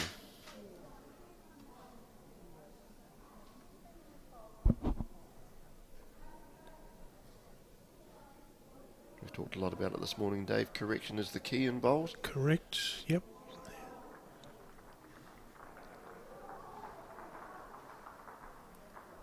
Here it comes, swinging looks to the pretty head. She's good. not going to be far away. Looks pretty good. Heard Pam, good bowl, Philippa. Yeah, that's handy. A little bit short, but Yep. easy to promote. Couple of rolls to getting into the count. Cheryl's on that backhand side as well.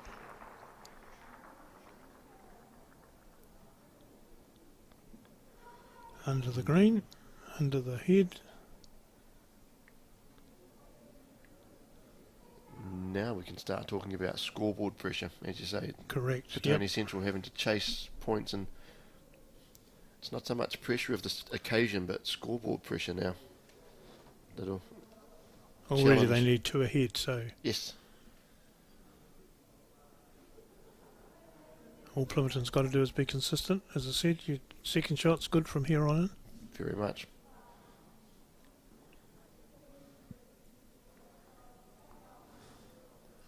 It looks like there's a bit of pressure getting to both sides. This is one of the loosest heads we've had at this stage.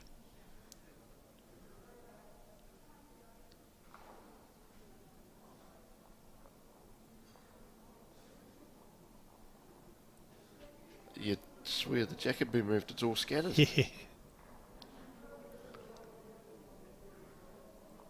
Kath Thompson full of concentration.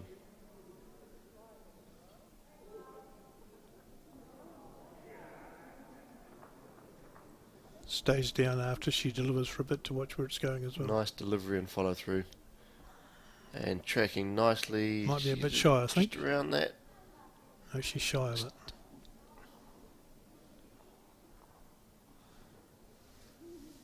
It's a well spread head, this one.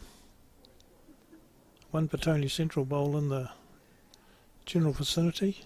The rest are pretty wayward. One from Sandy Booth is a little loose as well.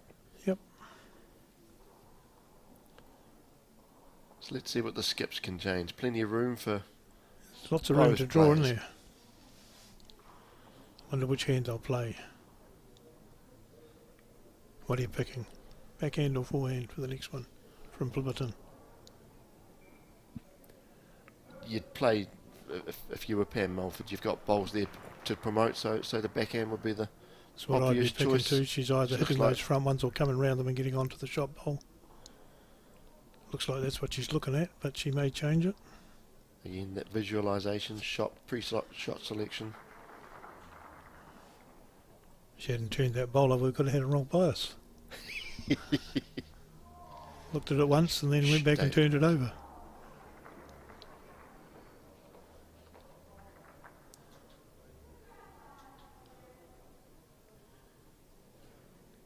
Matching that back bowl of Cheryl Young's just inside it. That'll Played be it the very well. shot. That's the best bowl of this head so far. Christine Robson under pressure again. She's in definitely need to score this end. Looked like she's played that with a bit of weight too, didn't it? Oh no, just drawing.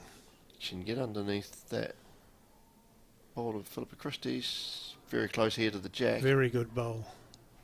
Very good bowl Take a bow, indeed. Christine Robson. That's a great bowl.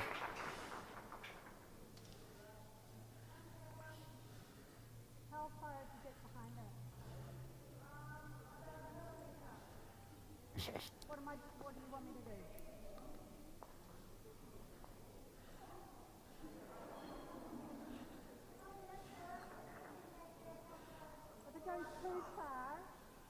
If it goes too far, we'll go too down. Maybe just short. Yeah. Good call. Experience there of a Wellington rep player since her 3rd season. Yep. Pam Mulford. Just not wanting to go any more than one down. Happy with them. As we say, second shots. Yep, as Probably we better mentioned. than as good as shot. Yep. And she's played another cracking bowl. She gets second shot, it's still That's- push. Oh, she Oh, to touch her. there. Probably still one down, but how does Christine Robson get a second out of this? Well, what she's done is she's now taken the shot away from Christine Robson that was there to To score a multi. rest that her Pam's first bowl out.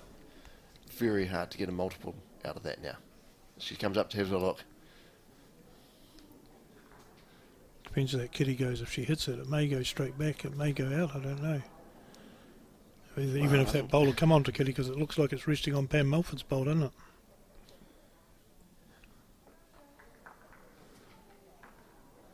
If she draws like she did the first time, she runs the risk of just touching the jack across to And she Pam could drop Mulford's two bowls. Yep. If And if she she's was- got one, the average that she needs still goes up. Yes. Yeah. If she's looking for shots, then from my mind, possibly the shot to play would be to what they call crack an egg just onto the Yep. shot bowl to promote the jack back to those two waiting bowls of Cheryl's and Sandy's that you see at 4 o'clock and 7 o'clock. Yep. Just enough weight, just over draw weight, just enough to crack the jack back. And you've just seen an indication that she's under scoreboard pressure because they looked at the shot and then they Yep. looked at the board Yep. before deciding what to do. So she's playing backhand. And Pam looks very relaxed sitting there, doesn't she? Oh, you'd think she was just occasionally helping with the opposition rink or the other rink.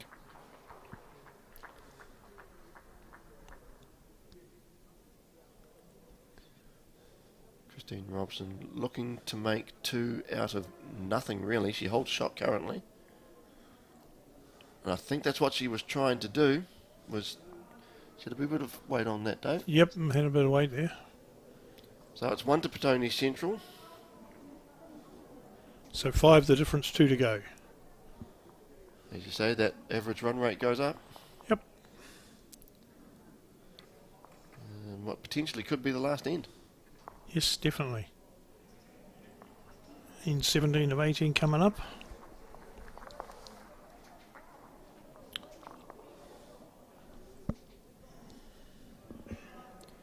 Looks like you weren't too far away from your 3/4 of an hour. No, it's time not too check. bad, is it? Been going a couple of hours. Not much mucking around. They've got It's- down and measured when it's been required. Just going to say the same thing. It's been good to see that Yeah. there hasn't been the dilly-dallying or Yep. procrastination that you can see in some games.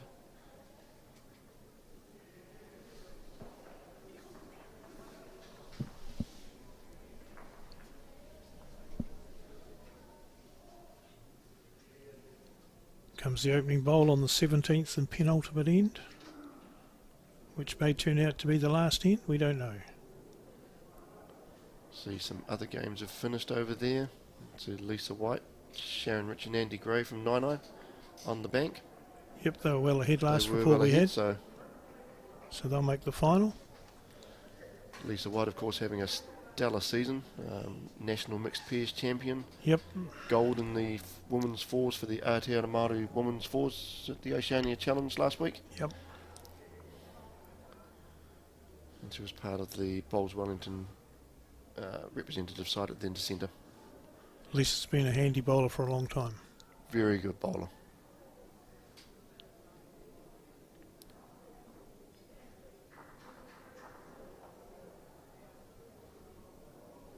It was Sharon Ritchie and Andy Gray, 2 former Silverstream members who came across to Nine this season. Sharon is the current women's singles champion for Nine. And her and Andy won the pairs. So Had talking a about good season to change. talking about the Grand Slam of Philippa Christie for Plimmerton, Sharon Ritchie went close to getting the Grand Slam for Nine in her Yep. first season here at the club. Good bowls there from Cheryl Young. That's what you need if you're Christine Robson and you're down 16-11 with 2 ends to play. Absolutely. Philip will be wanting to get this one reasonably close to take the pressure off. Again, second shot's as good as shot in this situation for Plimmerton. And a very good correction. We've talked about it through the morning, Dave. So even if it's not counting, it's a That's very handy. handy home. Jack movement back. Might Yep. be second. Maybe second. At the moment I'd pick it as third, but we may never know because the kitty might get moved somewhere along the line here.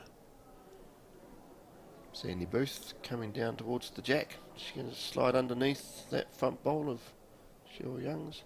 Just a bit shy. Slide underneath both bowls of Cheryl Young's and slide on out of the Yeah. picture. Bit skinny.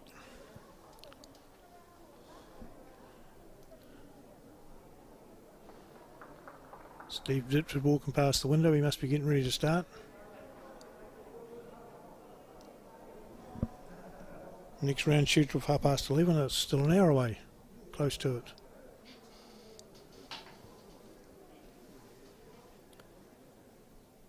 Going to club into that front one. That's a Plimmerton bowl coming Getting a forward good for the result out of shots. that, my word. They'll take it now, Plimmerton. Yep. Not what you want if you're Christine Robson, though, Dave. No. As we said earlier, they go round. You don't get them all one way. There's some more applause out in the other Another outer game's rinks of obviously the finished. arenas. Yep.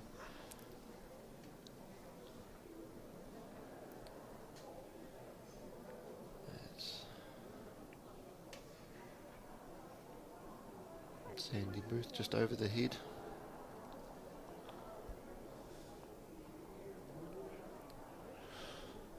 Pam's asking Kath to draw one onto the shot bowl. See how she goes. Lining it up. Crowd seems to be building. Oops. And Mulford tripping over that back bowl of Sandy Booth's.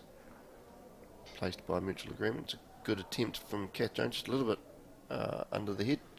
Good length for what she was looking for. I actually think by the law Chris could place that wherever she thinks it was, because Pam interfered with it. But yeah, So moving it a little bit doesn't really make a lot of difference to where it at is. this point in time, Yep. if it comes down to a measure, maybe they'd revisit it. So again, Well, there was an interesting one out there yesterday. There was a kiddie in the drain on the peg, and the opposition bowl, sorry, on the peg, and the opposition of the rink on the next one picked it up.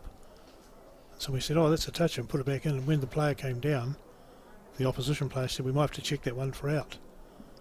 But they didn't, because it had already been ruled in. But it was just the next rink thought it was one of theirs and picked it up, and then realised, "Oh God, it's not."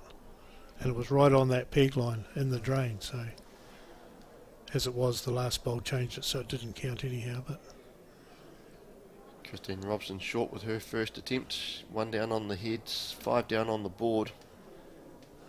Coming towards the end of the 17th end.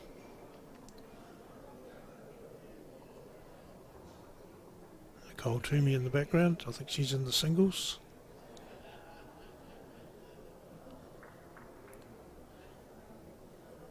Pam Mulford will be happy just where this goes if it comes across in front. She's in the driver's seat definitely in this game Yep. at the point. Bowls every which way in the way to get in.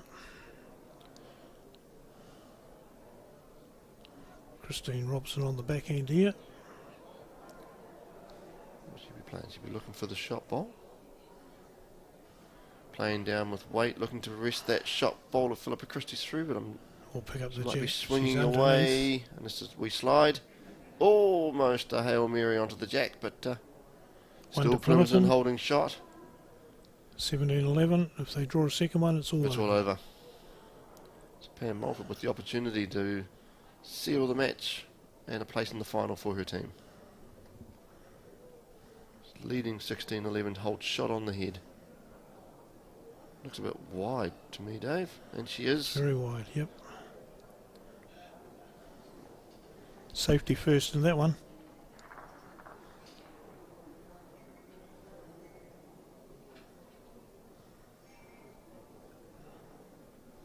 Just deciding if it's one.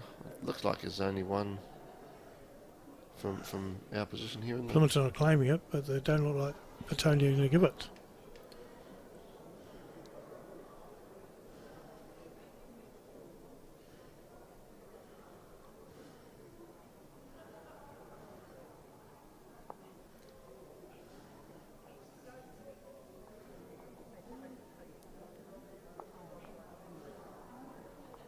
Yep, One it to was one to Plimmerton. Plimmerton. They've got an uphill battle now. Petone Central, they need 6 to draw and then get an extra end. So If you're a Petone Central fan and you are of the religious ilk, you'll be praying for all you can at the moment and crossing fingers and arms and legs because they've got to score a maximum. and the chances of that, I would think, are not great. The way Plimmerton have been playing, and Philippa Christie especially, she's led outstanding in this game. Very consistent. What length are they going to play it? Very short. Looks like a short one, doesn't it? If it makes it to that tee line, Christine How far Robson up will the have a mat? look at this.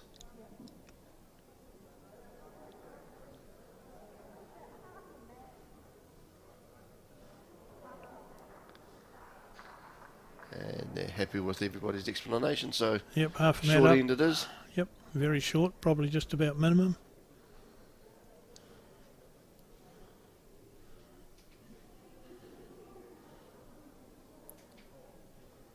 resting front touch of first bowl up, Dave. Would be helpful, Just wouldn't it? ideal, wouldn't it? Not so much if you're a Petone Central fan or player. That's a great opening probably bowl. a very good bowl. He's struggling to get 6 inside that, I would think.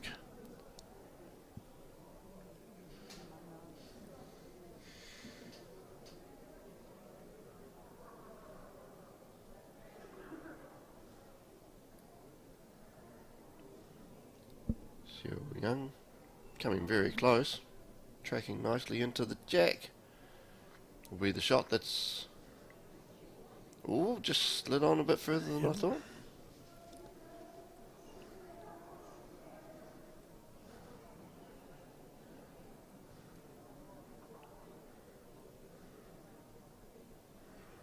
Philip is all concentration, watching this one intently. Thinks he Willing to might get out, think I it's she might- undergreened a bit by the way she's had her hand out there. Oh no, it's That's good. overgreened. Good length. Yep.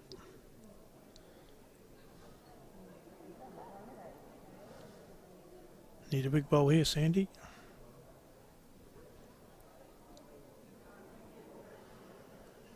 It looks a bit wide for you, Cheryl, I think. Sure it is, yep.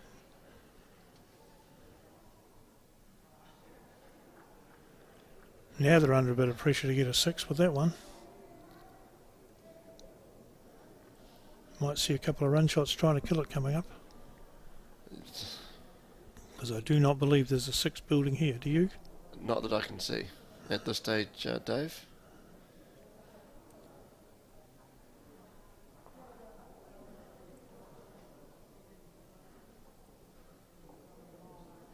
And with a bowl like that from Kath Thompson, Definitely no 6s. very hard to get a 6.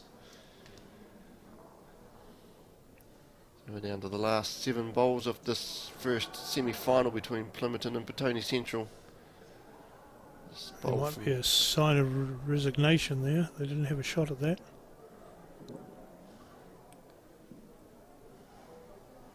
I don't see any way they can get a 6 with that kitty where it is at the moment. Something's got to move. And there didn't appear to be any intention to move anything there, just to draw to it. Yep. A mat more or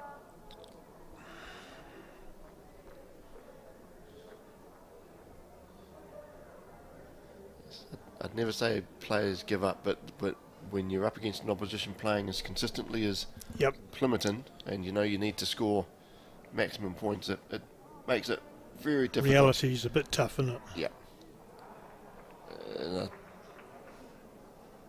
She's made that target a bit Subconscious- bigger if they want to have a crack at it now. I guess that's what you're looking at possibly is to kill the head No. and restart. But Well, that's the only chance they've got now. Chris Robson will have to have a couple of goes at it, otherwise it is all maybe over. they have resigned themselves to. Yep, looks like it a bit, doesn't it?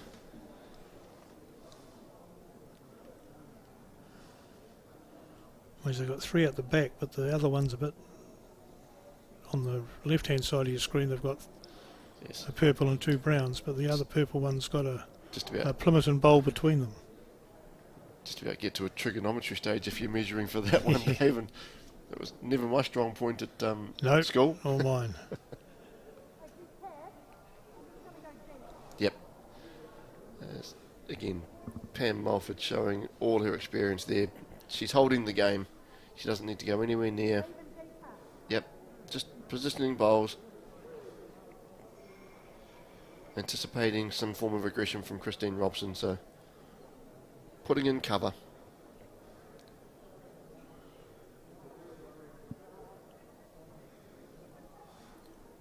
Cool, calm head under and experienced. Yep. Probably not where she wanted. She said very deep, but Yeah. it splits even more bowls. So What's Chris Robson going to do? It's got to be a running shot or a drive, doesn't it? Really? looks like she's just on the draw. Looks like I would say Yeah, that is a sign they that we're shaking hands. resigned. Yep. Unless she's We are not saving trying it for an extra end. unless she's saving it for some last bowl heroics that she did yesterday in the fourth Yeah. final. If she does, she'll have to play another 2 later on. Cam Mulford with her potentially last bowl of this women's semi-final. Drawing to the head. Wouldn't want to make too much of a target, I wouldn't think.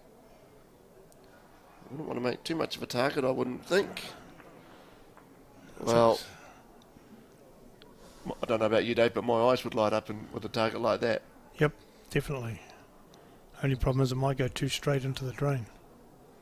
Christine Robson playing with some weight. Not really. It's not the weight that you would see possibly. And it's gone past. It's all over. It's all over. Good win to Plimmerton. Probably got a couple of hit shots on that end as well. Although it looks like the score's up. Oh no, three shots. Three shots just indicated. Not that it really matters. Irrelevant. Yep. But 4 shots, they say. 4 shots. So what turned out to be quite a big win for Plimmerton in the end. Not a real indication of that score of the whole game, but no, there was some great they did get a breakaway at the last bit, and picking up a 4 inflates it a little bit much. However, that's the end of this commentary now. So we'll be back later in the morning with the men's triples final starting around 11:30. So on behalf of Barry Morrison and myself, thank you for watching, and we'll catch you later. What is the measure of a full life? Is it seizing the day? Appreciating the little things? Family, joy, love, no regrets. At Ryman, we believe a full life is one that gets richer with age, with communities that challenge the expectations of aging and bring joy and meaning to every moment.